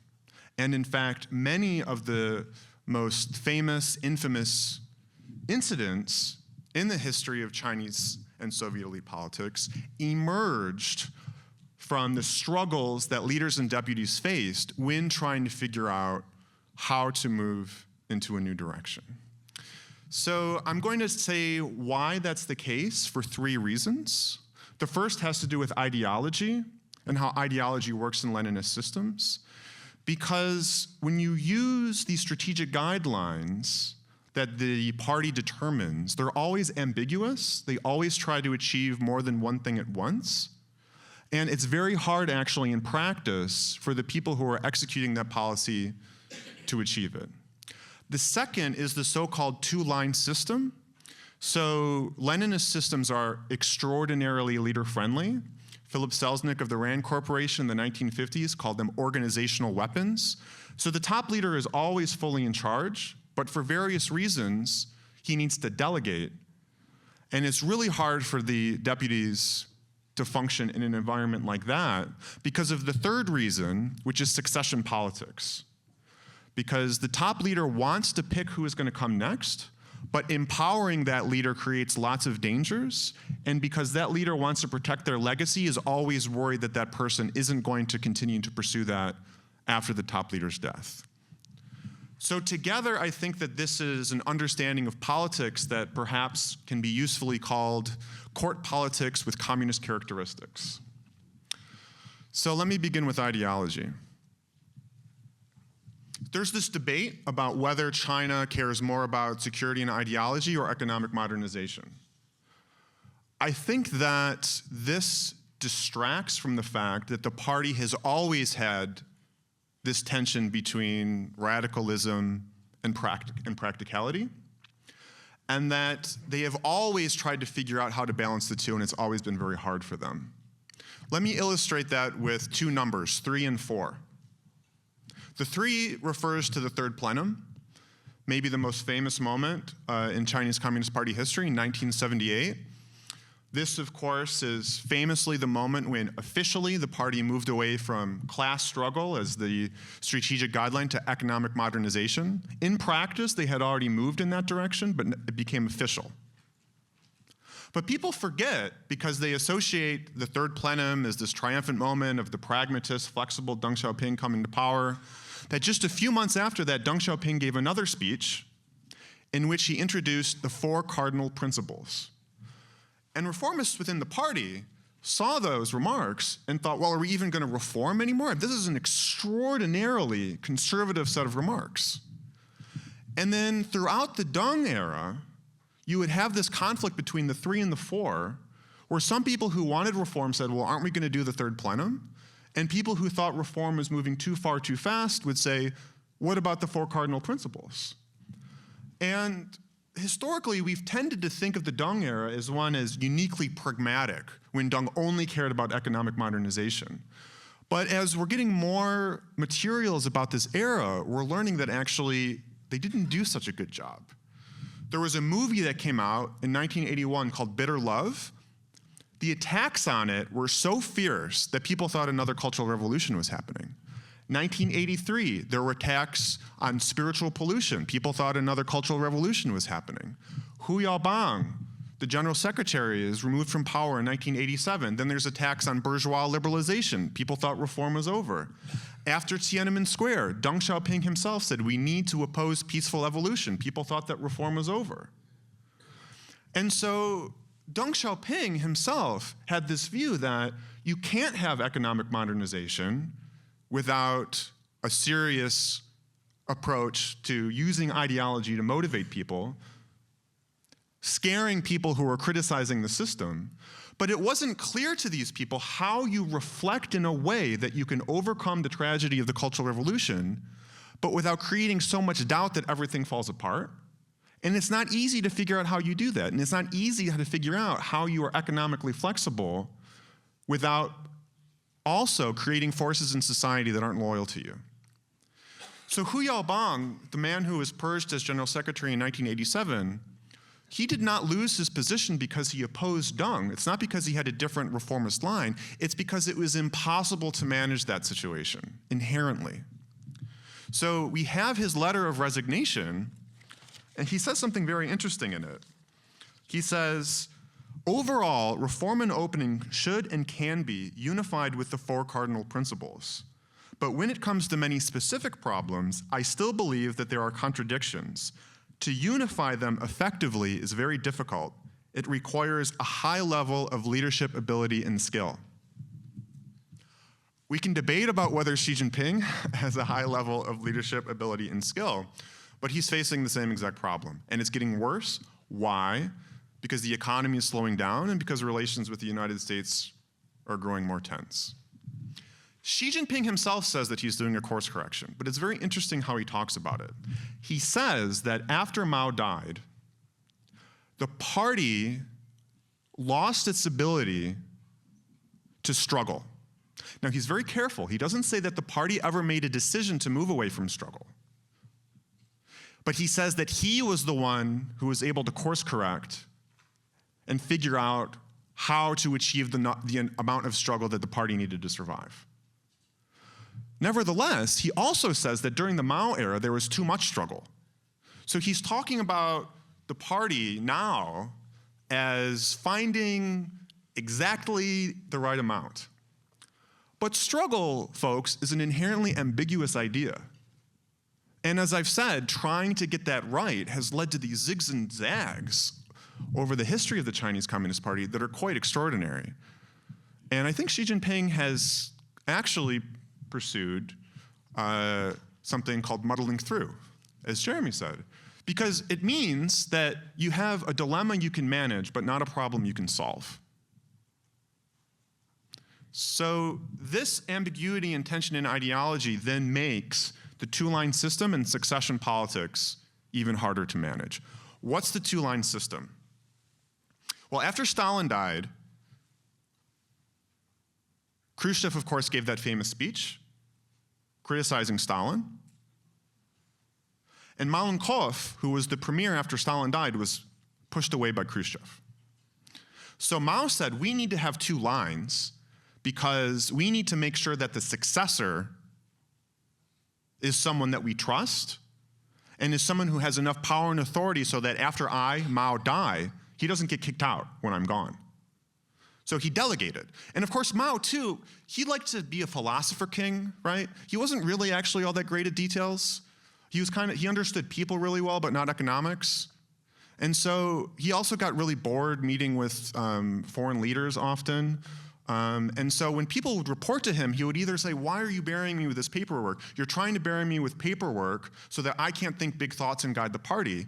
And then people wouldn't report enough, and he would say, oh, you're boxing me out. You're creating your own headquarters. So this is a nightmarish political situation, right? Now, of course, right, when you have a situation like that, the person who is the deputy is always loyal.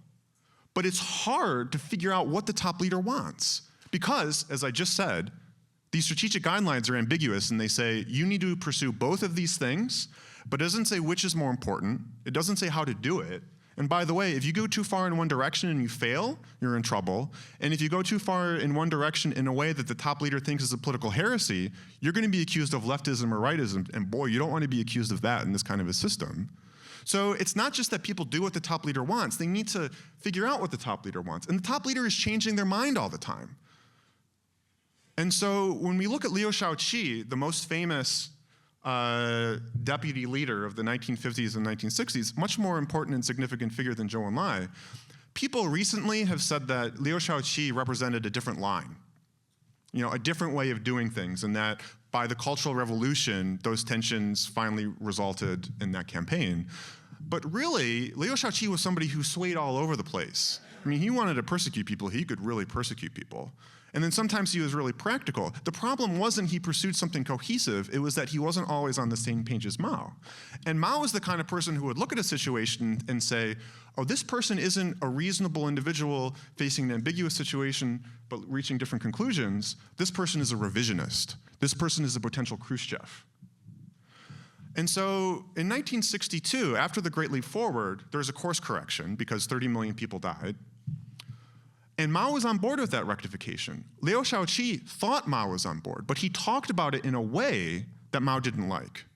And because Liu Shaoqi thought that Mao was on board with rectification, he went really fast and tried to fix things. And then Mao thought, oh, this might be dangerous for my legacy. So again, it's not a case of competing lines, but Mao is now worried, right, that this failure has weakened him, even though nobody actually is using this failure against him. In part because it was such a big failure that if they did, it could bring the whole house of cards down, right?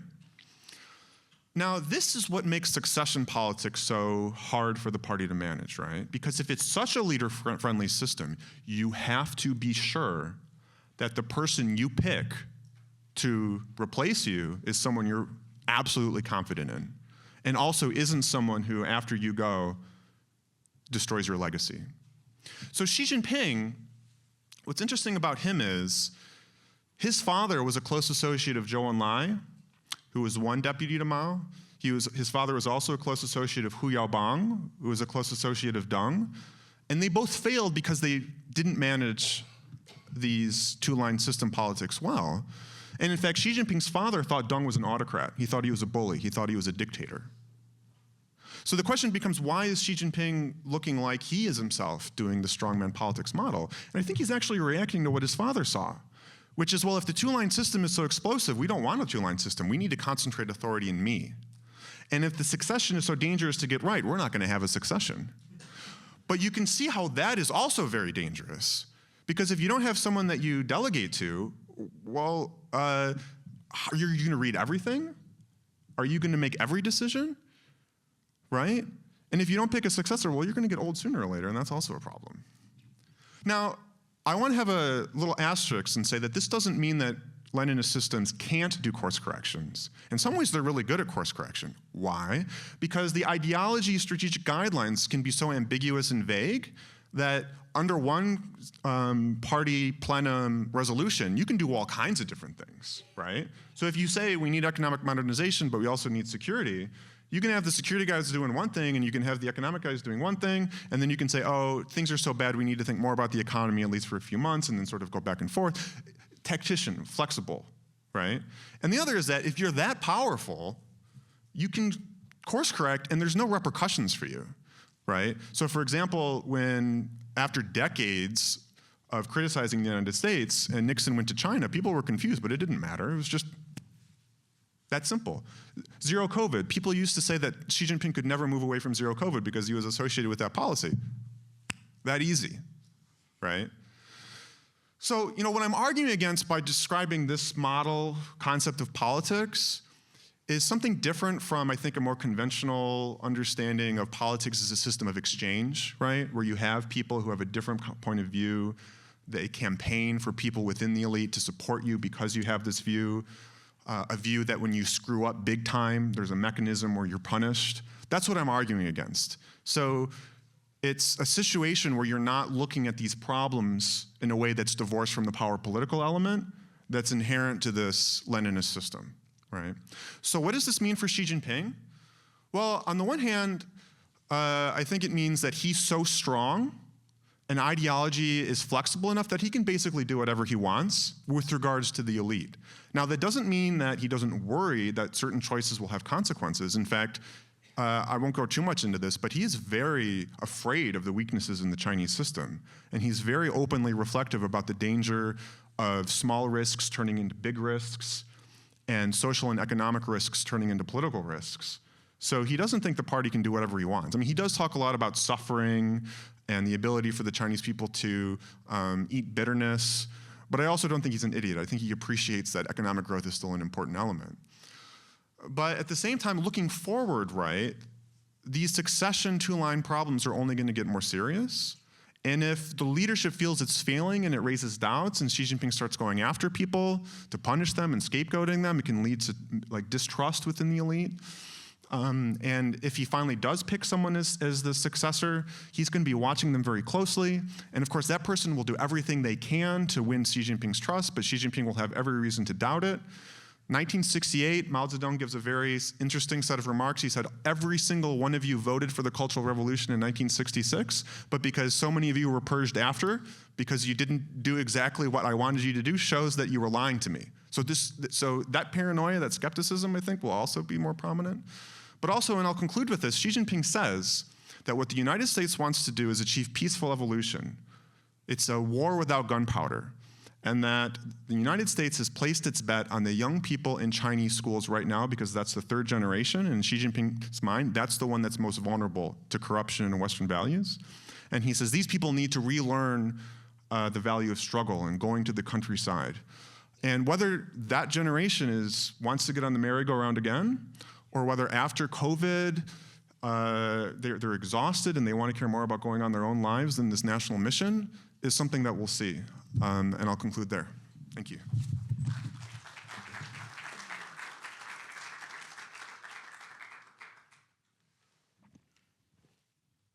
All right.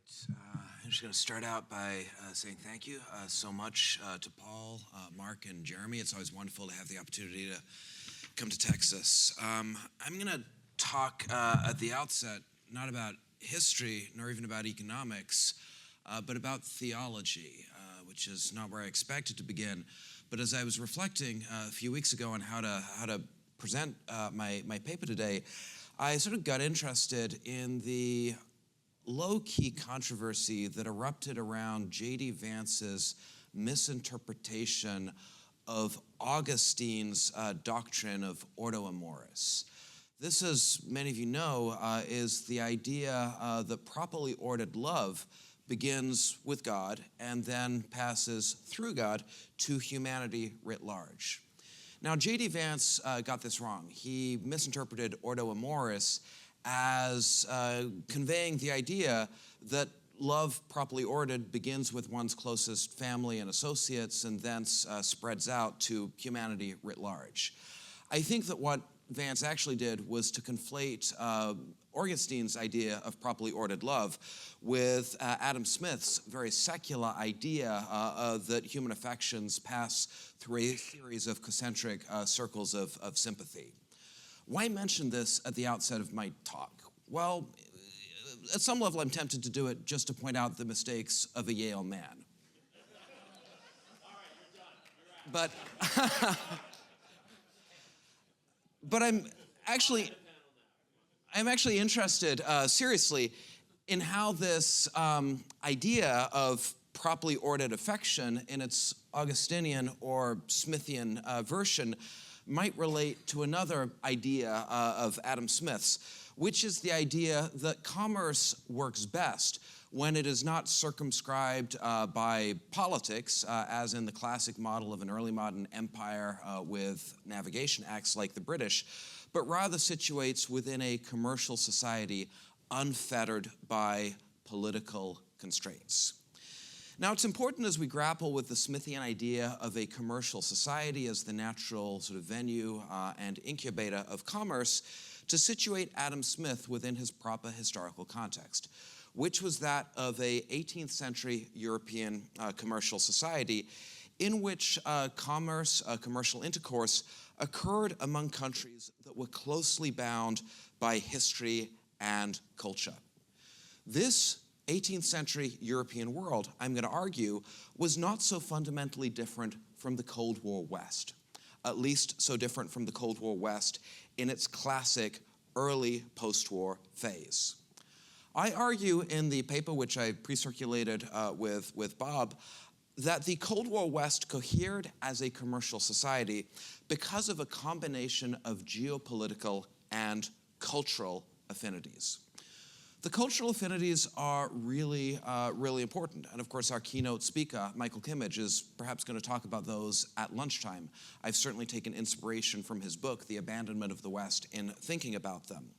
But I argue in my paper the cultural affinity is not sufficient in the early Cold War, in the 1950s and 1960s, to bind the West together.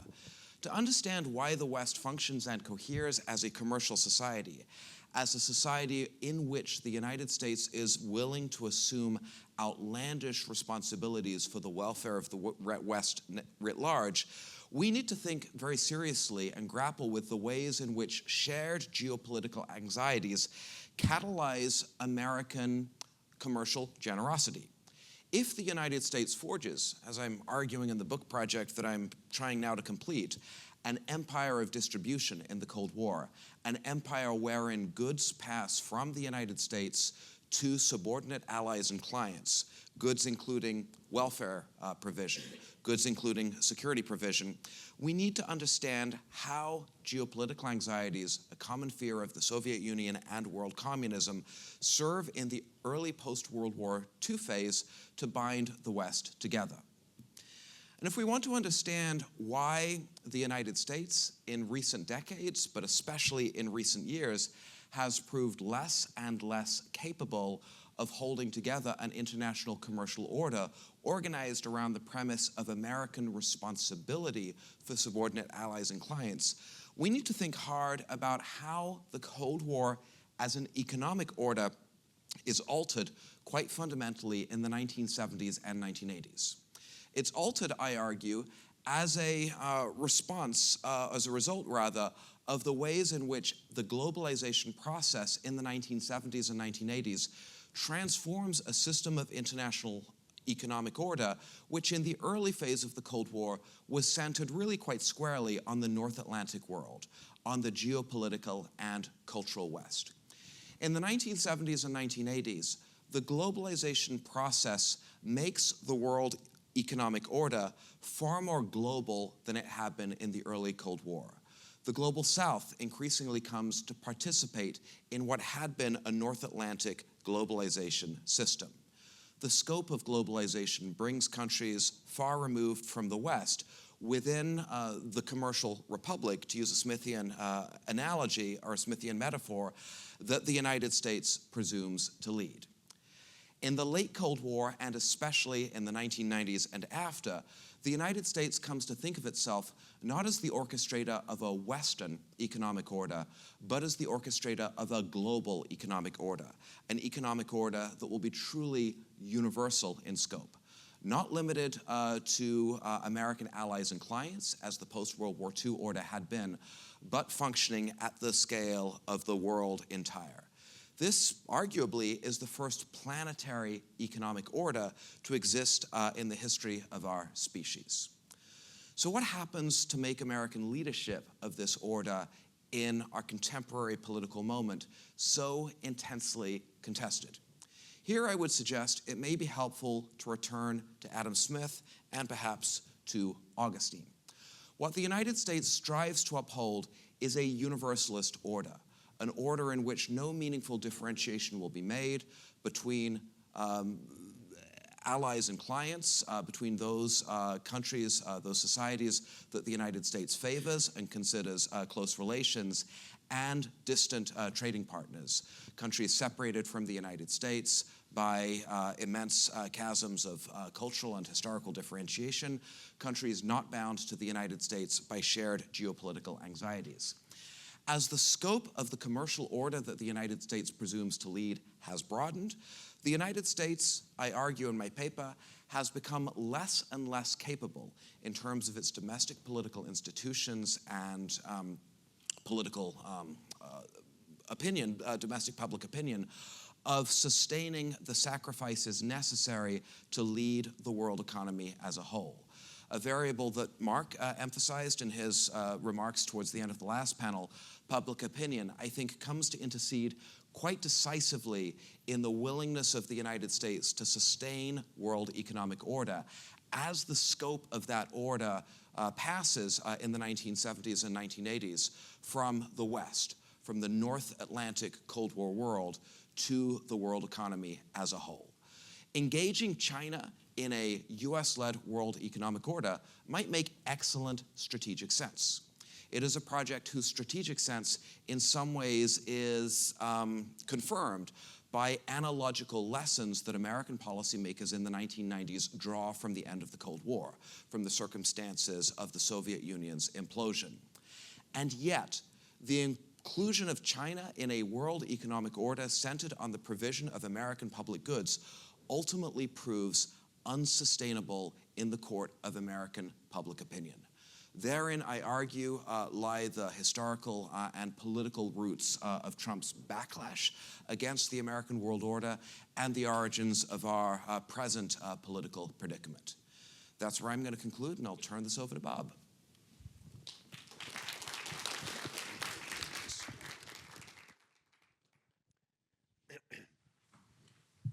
Thanks very much, Daniel. And we're going to come back to this point because as Daniel and I sort of exchanged notes, I think if you're trying to anticipate for the future, this question of whether you can build an economic system among friends and allies and shared thinkers, or whether you have to in some way interact with the rest of the world is going to be one of the fundamental choices.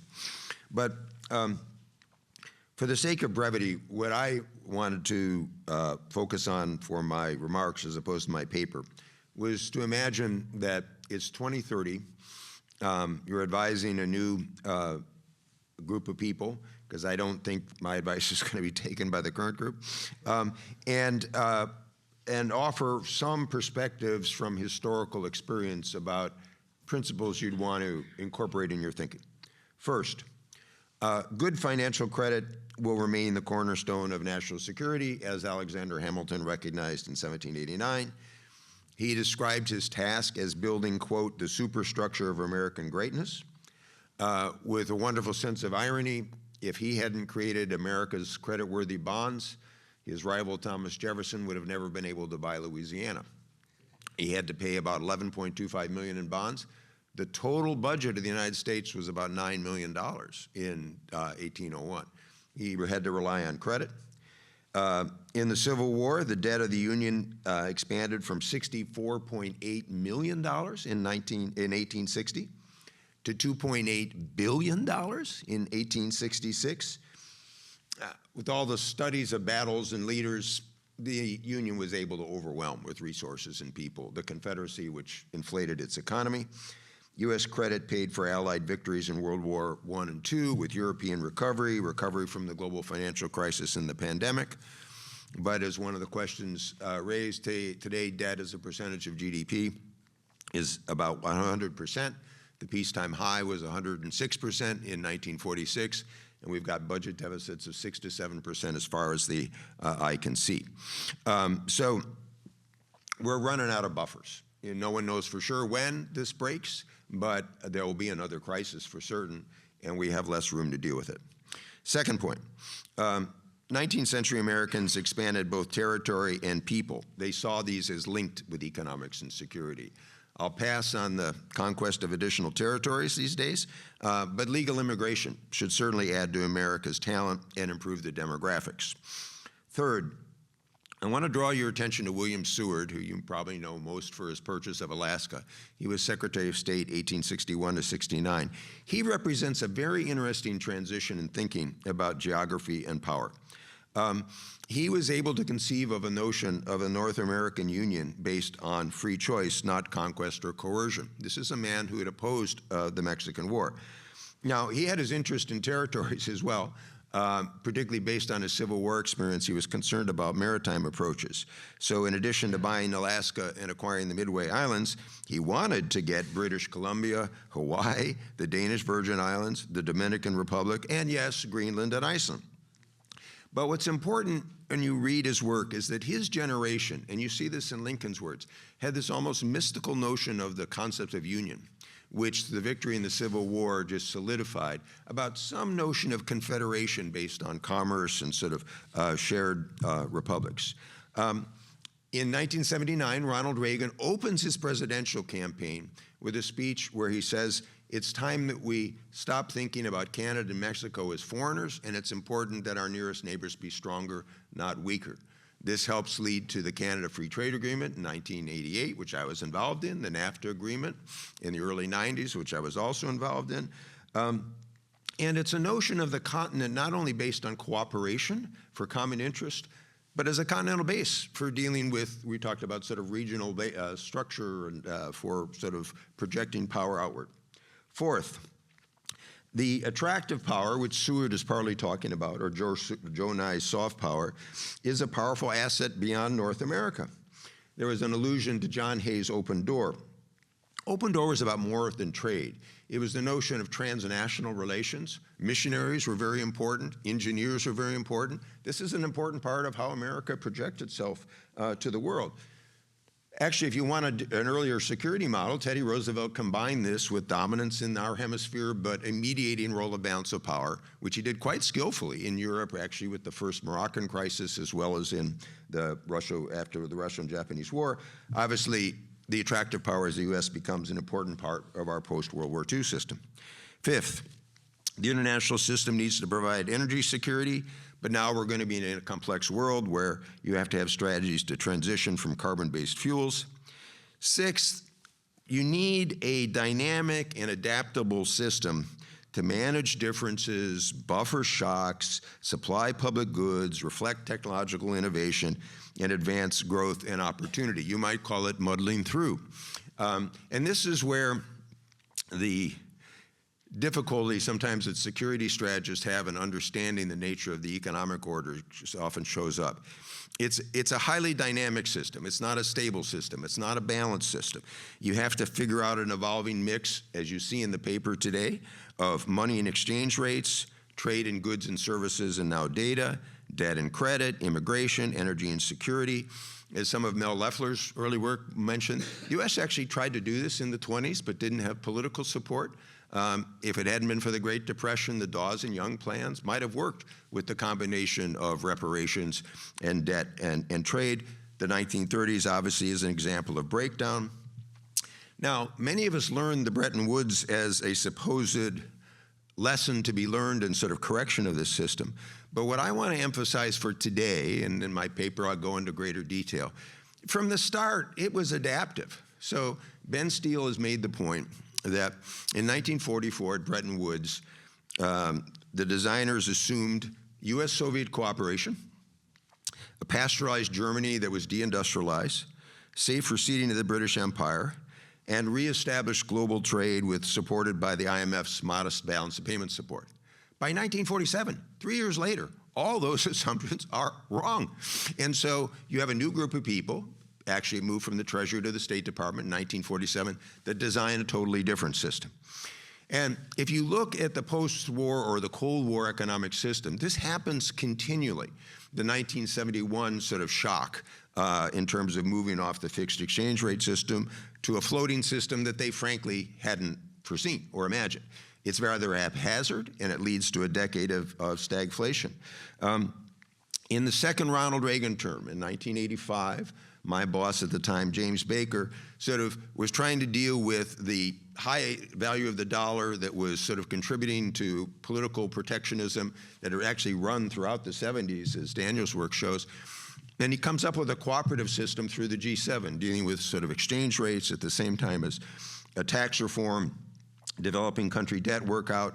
An important theme that runs through all of this, I just want to insert, is you can't understand these changes without keeping an eye on changes in technology, whether it's information technology in the 80s, whether it's railroads, whether it's steamships, whether it's telegraphs. The system has to change with that as well. At the end of the Cold War, simple way to look at it is we enlarged from 1 billion people in the world market economy to 5 or 6 billion people. Not surprisingly, that was going to be disruptive, and it was.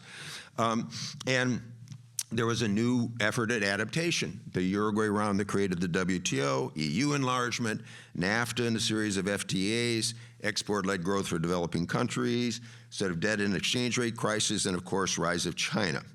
And this ongoing adaptation has then had to deal with 2001 and the shock to world commerce, the 2007-2008 financial crisis, the COVID pandemic, and you've then had a rise from what I'll call the economic statecraft movement that says, well, should we really see the type of system that Daniel was talking about as in our interest, or should we go back to some zero-sum economics?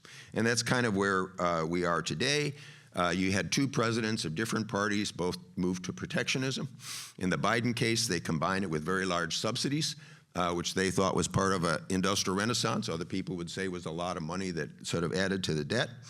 And I'll close with these 2 points. One, there was a reference, I think, in Jeremy's, either by Jeremy or someone on the panel. The multilateral institutions that were created out of these systems are a very thin network. They're far from perfect, but they can play a very important mediating role and sometimes problem-solving role in the system. So we dismiss them at our peril. And I can suggest, having been involved with running one and having created another one, they are damn difficult to make. So before you throw them out the door, make sure you got some sense of what's to follow. And the last point, which goes into the afternoon session, is any economic and political and security system depends on public support. So none of this withstands until public support. And so I leave that to the next session. But I'm now going to follow up. So Joseph,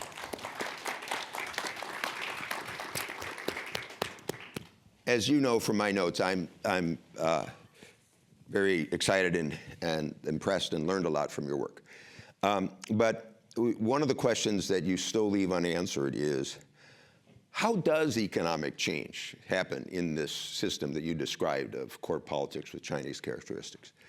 And let me, since part of the benefit of this forum is to combine practitioners with scholars, let me give you an example. In 2010, I'm president of the World Bank. A Chinese vice minister of finance says to me, look, Bob, we've got the 30th anniversary of the World Bank in China. Everybody thinks the Chinese like to celebrate anniversaries, and we do, but let's make this productive. He said, we would like you to suggest to our bosses, so at this time it's Hu Jintao and Wen Jiabao, that we do a joint study on the next stage of economic reform for China. And as you may know, there's a history the World Bank had, going back to the 80s, played with China, and so it was a well-respected counterpart. And so we did, frankly, an international study with the Development Research Center of the State Council, kind of the key policy body. Comes out with a report in 2012 called China 2030. Actually, a lot of the recommendations, 60 points, are put in the next sort of third plenum. But for various reasons, Xi veers away, okay? I've often wondered, but this in a way is a challenge to your kind of analysis, if Li Keqiang, who was the premier, who had understood what we were doing and was sort of supportive of it, had somehow managed to rise to power as opposed to Xi, and maybe that's the big if, would China have been the same? Xi clearly never had this full understanding of economics. To share with people one anecdote they might find interesting, I'd gotten to know Xi a little bit in different capacities, and so when he was coming in 2012 and I was leaving, I said, you know, Mr. General Secretary, based on this report, give me a sense of your economic and development priorities. And he said very straightforwardly, the 86.68 million members of the Communist Party. And I'll always remember because the numbers are transverse. And so by this time, I dealt with lots of presidents and premiers and chancellors. Not one, if I'd asked them their economic plans, would have given me their party membership, which endorses your point. But so my question really, using that example or something else, for those of us thinking in practical terms, what should we look for about what would signal economic change in China? Well, first of all, I think this audience would probably like to hear more from you about your experiences with Xi Jinping than my historical. No, I don't think so. But let me also just say that I'm very touched by your support and mentorship. When you first read my first book and emailed me, I asked Simon Miles, do you think this is really Bob Zoellick who's emailing me? And we figured it out that it was you. I thought it might have been like it's the typos that gave it away. Like a Chinese phishing attempt or something like that. Yeah, so how does change actually happen? Well, first of all, I think that a lot of change happens within a particular spectrum, and that Chinese leaders are actually quite flexible for the reasons that I described, because they don't really, the whole point of having a leader-friendly system is you can make decisions without worrying about what other people think of you. And the whole point of having an ideologically flexible superstructure is that, well, you can say, well, I've always talked about economic modernization, or I've always talked about the importance of security. I think another way of thinking about this is when the leader changes their mind and why they change their mind. And so if you have a deputy who's good at their job, who says, the big picture is wonderful. The guidelines that you have established are moving forward well.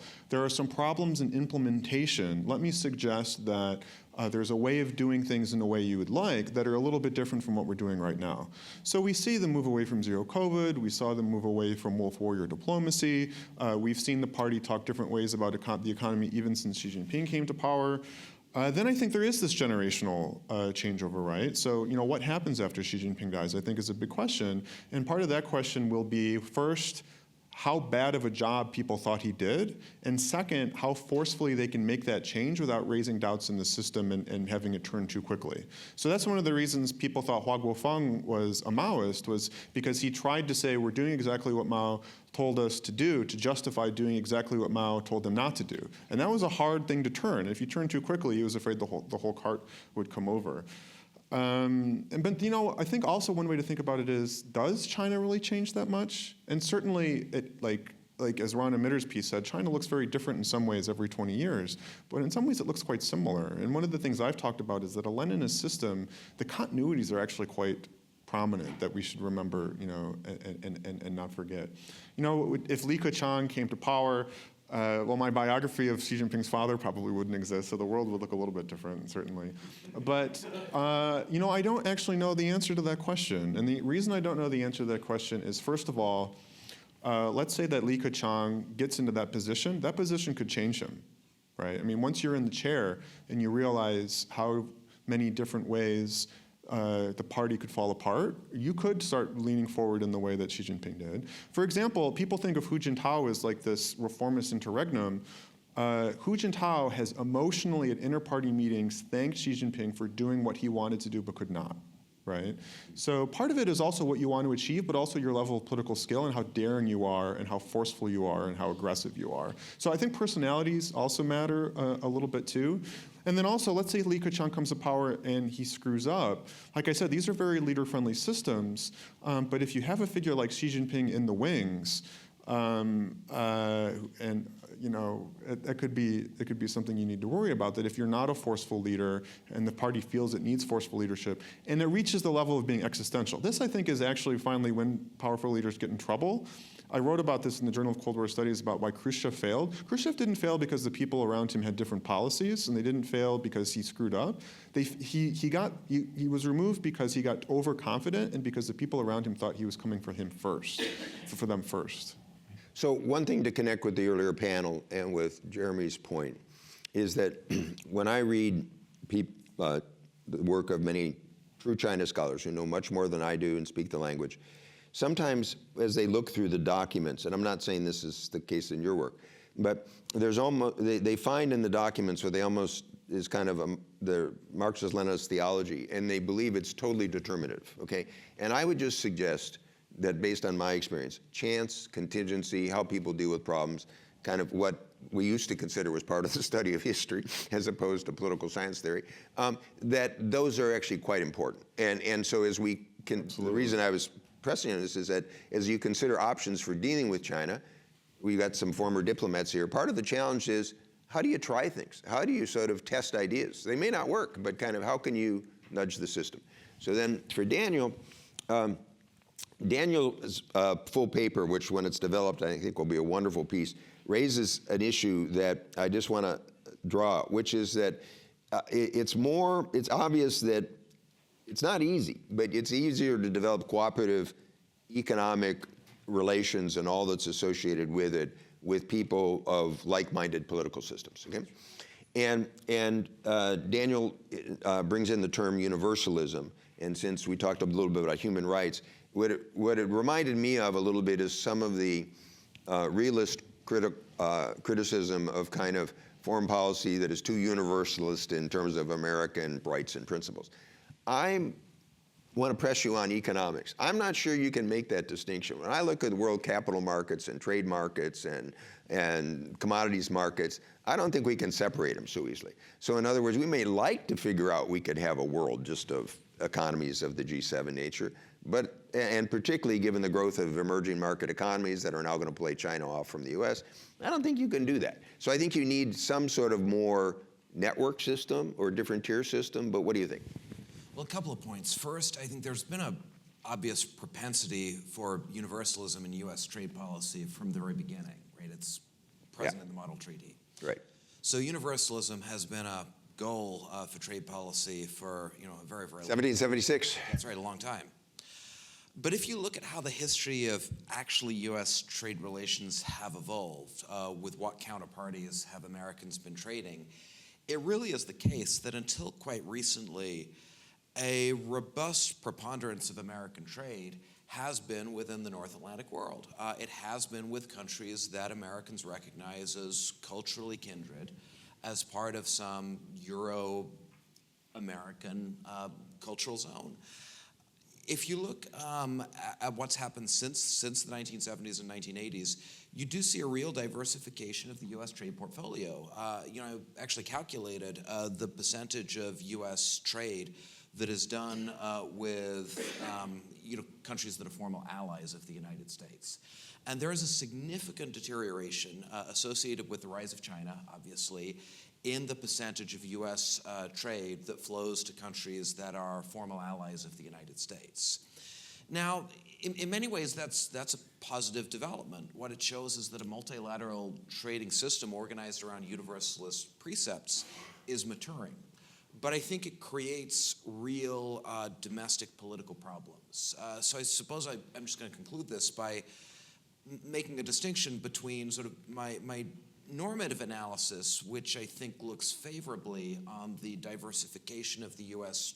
trade portfolio, on our country's movement towards a more multilateral and universal set of trade relations, and my more critical and analytical conclusion, which is to be skeptical as to the capacity of our domestic political institutions to accept the hard trade-offs that come with trading with countries like China that are not only geopolitical rivals, if not adversaries, but with which Americans don't have the same kind of intuitive cultural familiarity that they have with our European trading partners. Okay, so we started a couple minutes late, so I'm going to try to grab a few more minutes. So get some questions. Jeremy,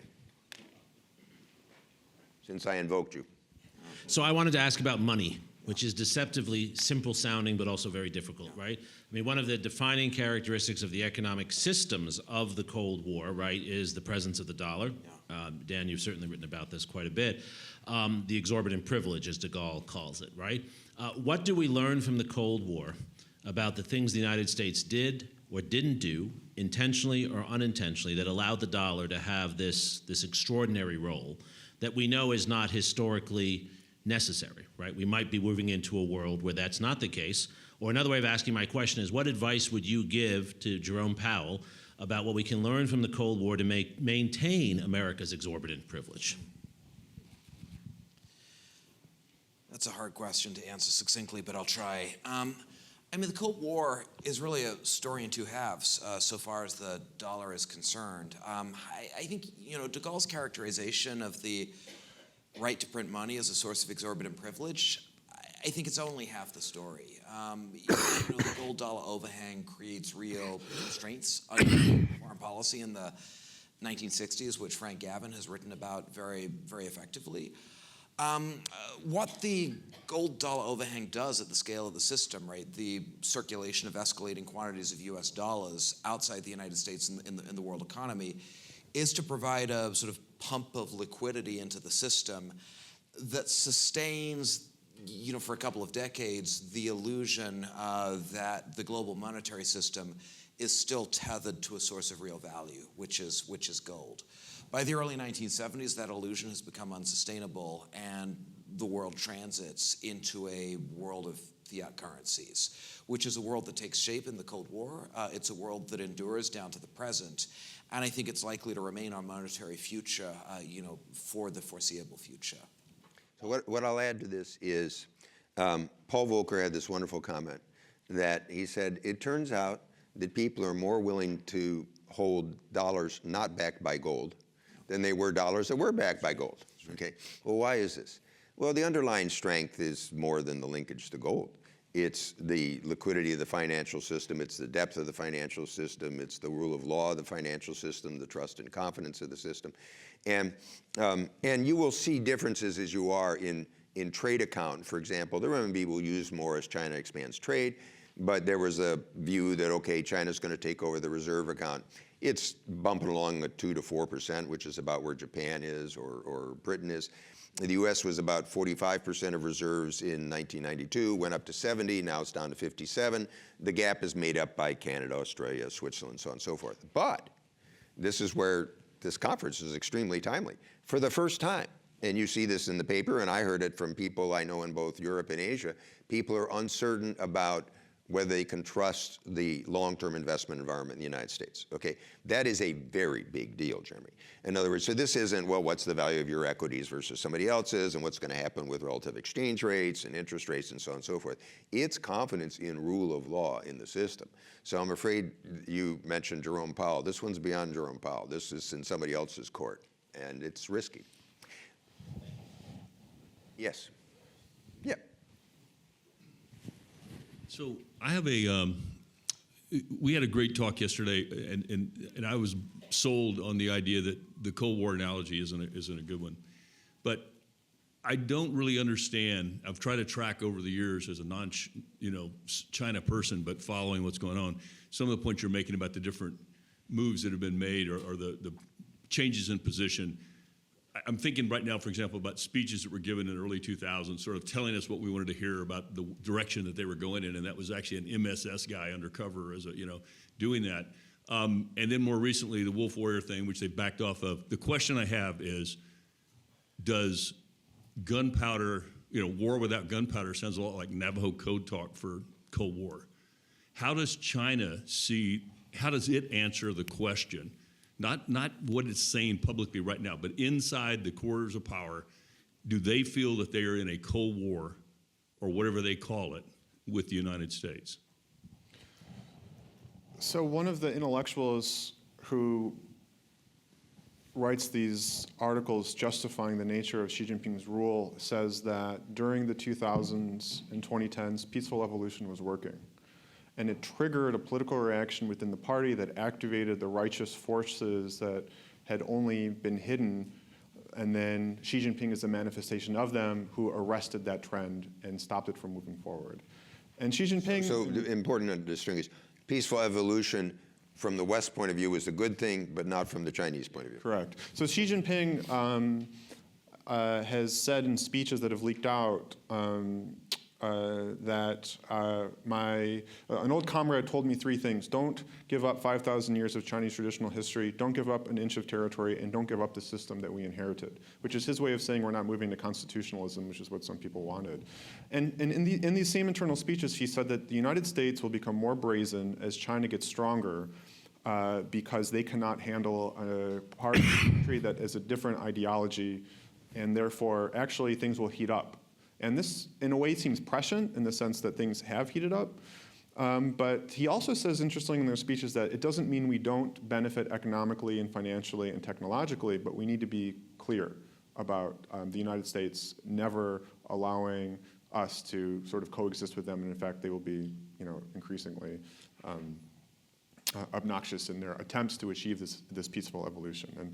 And he looks at the collapse of the Soviet Union and says, the collapse of the Soviet Union wasn't inevitable. What happened was they lost their faith, they lost their idealism, they were infected by Western values, they didn't care about their history anymore. But he doesn't use Cold War terminology, right? He doesn't say it's going to be another Cold War. So, and I think that the Chinese actually don't find competition to be useful in and of itself. I don't think they want the relationship to be as bad as it is. I mean, you can blame them for having created the situation, but I don't think they want it to be what it looks like. Just to add to this, see if this works for you, Joseph.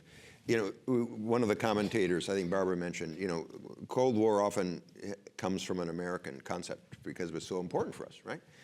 For the Chinese, they think of millennia, right? Okay, so a more relevant concept for these, certainly Xi, although I think he manipulates this terribly, is kind of the century of humiliation, okay? So he's thinking, okay, China's on the rise now, it's its due place in history, we should be treated with respect, so on and so forth. And the Cold War, which for them had complications with the Soviet Union, and kind of the triangular diplomacy of the United States, is kind of a piece of that, but it's not the dominant aspect. the one other point for this panel in particular, the reason why some of us hesitate on the Cold War analogy is there are aspects that we're saying in terms of kind of U.S. soft power, alliances, economic strength. That's all sort of good stuff. But be careful assuming that China's going to be like the Soviet Union, particularly economically. You can't contain it, okay? And this idea that we're going to go to countries in Southeast Asia and say, you need to be with us and ignore China, good luck. Okay? And in fact, what we're doing on trade policy is actually creating an opportunity for the reverse. Okay? So that's why I was trying to draw with Daniel this notion that my own view, kind of still in formation on this, you're not going to have the same set of economic relations that frankly you should have with Mexico and Canada and some of your other allies, but you need to work out some arrangement. And certainly if you're going to care about climate change or pandemics or others, you know, you can't be in a state of confrontation all the time. So, but that's the trick. Let's see if there's somebody up in the back, because we always take the ones up front. Anybody in the back? Yes. Even a younger person. Better. Thank you. So I think you're supposed to give your name and. Oh, sorry. Yeah. I'm Jeffrey, a student at UT. So I kind of wanted to maybe ask a little bit about this recurring tension between, like with regards to like this trade-off between political power and economic growth, between the state-run sectors of the economy and kind of the more private sectors that are generally more productive. There's this famous saying, I guess, now that like China is kind of the bubble that never pops, and they've basically just borrowed off of their foreign exchange reserves to kind of fund what seems to me like this increasingly unproductive top-down investment. So I kind of maybe wanted to ask a little bit about your thoughts as to where this is headed and how long they can keep this up. Okay, we should probably close because we're over time. But so Joseph, you first. You want to take that? I'll let you take it. You want to go first? I think I should defer to both of you. Okay. For something I'm writing, I came across an interesting reference that's been sticking in my mind, which is one's view on China often depends on when you first visited it. Okay, I first visited in 1980. You know, just for a day coming up from Macau, and I saw what was an extremely poor country, right? And so, from my perspective, and I was in China a couple months ago, somebody had done a lot of things right, because it's certainly a lot stronger and economically than it was in the past. However, with the exchange with Joseph, I personally think that Xi kind of has taken it on the wrong course because of his preoccupation with the party, with security, with strengthening the state-owned sector, which is sort of less productive. And so, and also he has a view of technological innovation where this would be an old commanding heights notion of sort of technology he's trying to develop. As Joseph said, it moves a little bit. So now all of a sudden the private sector, which got smacked back a couple years ago, they're kind of being drawn in, but with limits. You know, so I'm just drawing a blank. The fellow that was with one of the social media platforms, you know, he's in the front, but he's not, he's like in the third or fourth chair, which means something in China. He's not there with some of the leading industrial sectors. So they're kind of being brought back, but they're still under limits and control. I would never underestimate the capacities and knowledge and energy of people in China, but I think the system is actually kind of working against them on some of these points, okay? But, and this is a nice segue into the sort of the afternoon session. There were a couple comments, one by Mel yesterday and one by Barbara today, that just kind of threw in, well, our problem was neoliberalism, and it undermined American politics. I'll just put a footnote here. I will take the other side of that argument, okay? And for human rights, neoliberalism brought hundreds of millions of people out of poverty, and a lot of people in the developing world are very thankful for what came out of that. And frankly, I think when you look at the politics in the United States, you go look at the people at Trump rallies. These are not the dispossessed. I think what's driving this, and most political analysts I know will agree with this, it's identity politics. It's the immigration. It's the sense the border was out of control. It was woke policy. You have to add in some economics, inflation, instead of other aspects. But I'm just cautioning people, as you try to figure out the next U.S. policy, frankly, okay, Biden tried his version of kind of a new industrial state. I think the worst thing in the world would be if we tried to imitate China's economy. Okay, we should play to our strengths: openness, ideas, capital, people, trade. And so, subject for debate for the closing panel or the domestic panel. For dinner. Okay. So we're done? Okay.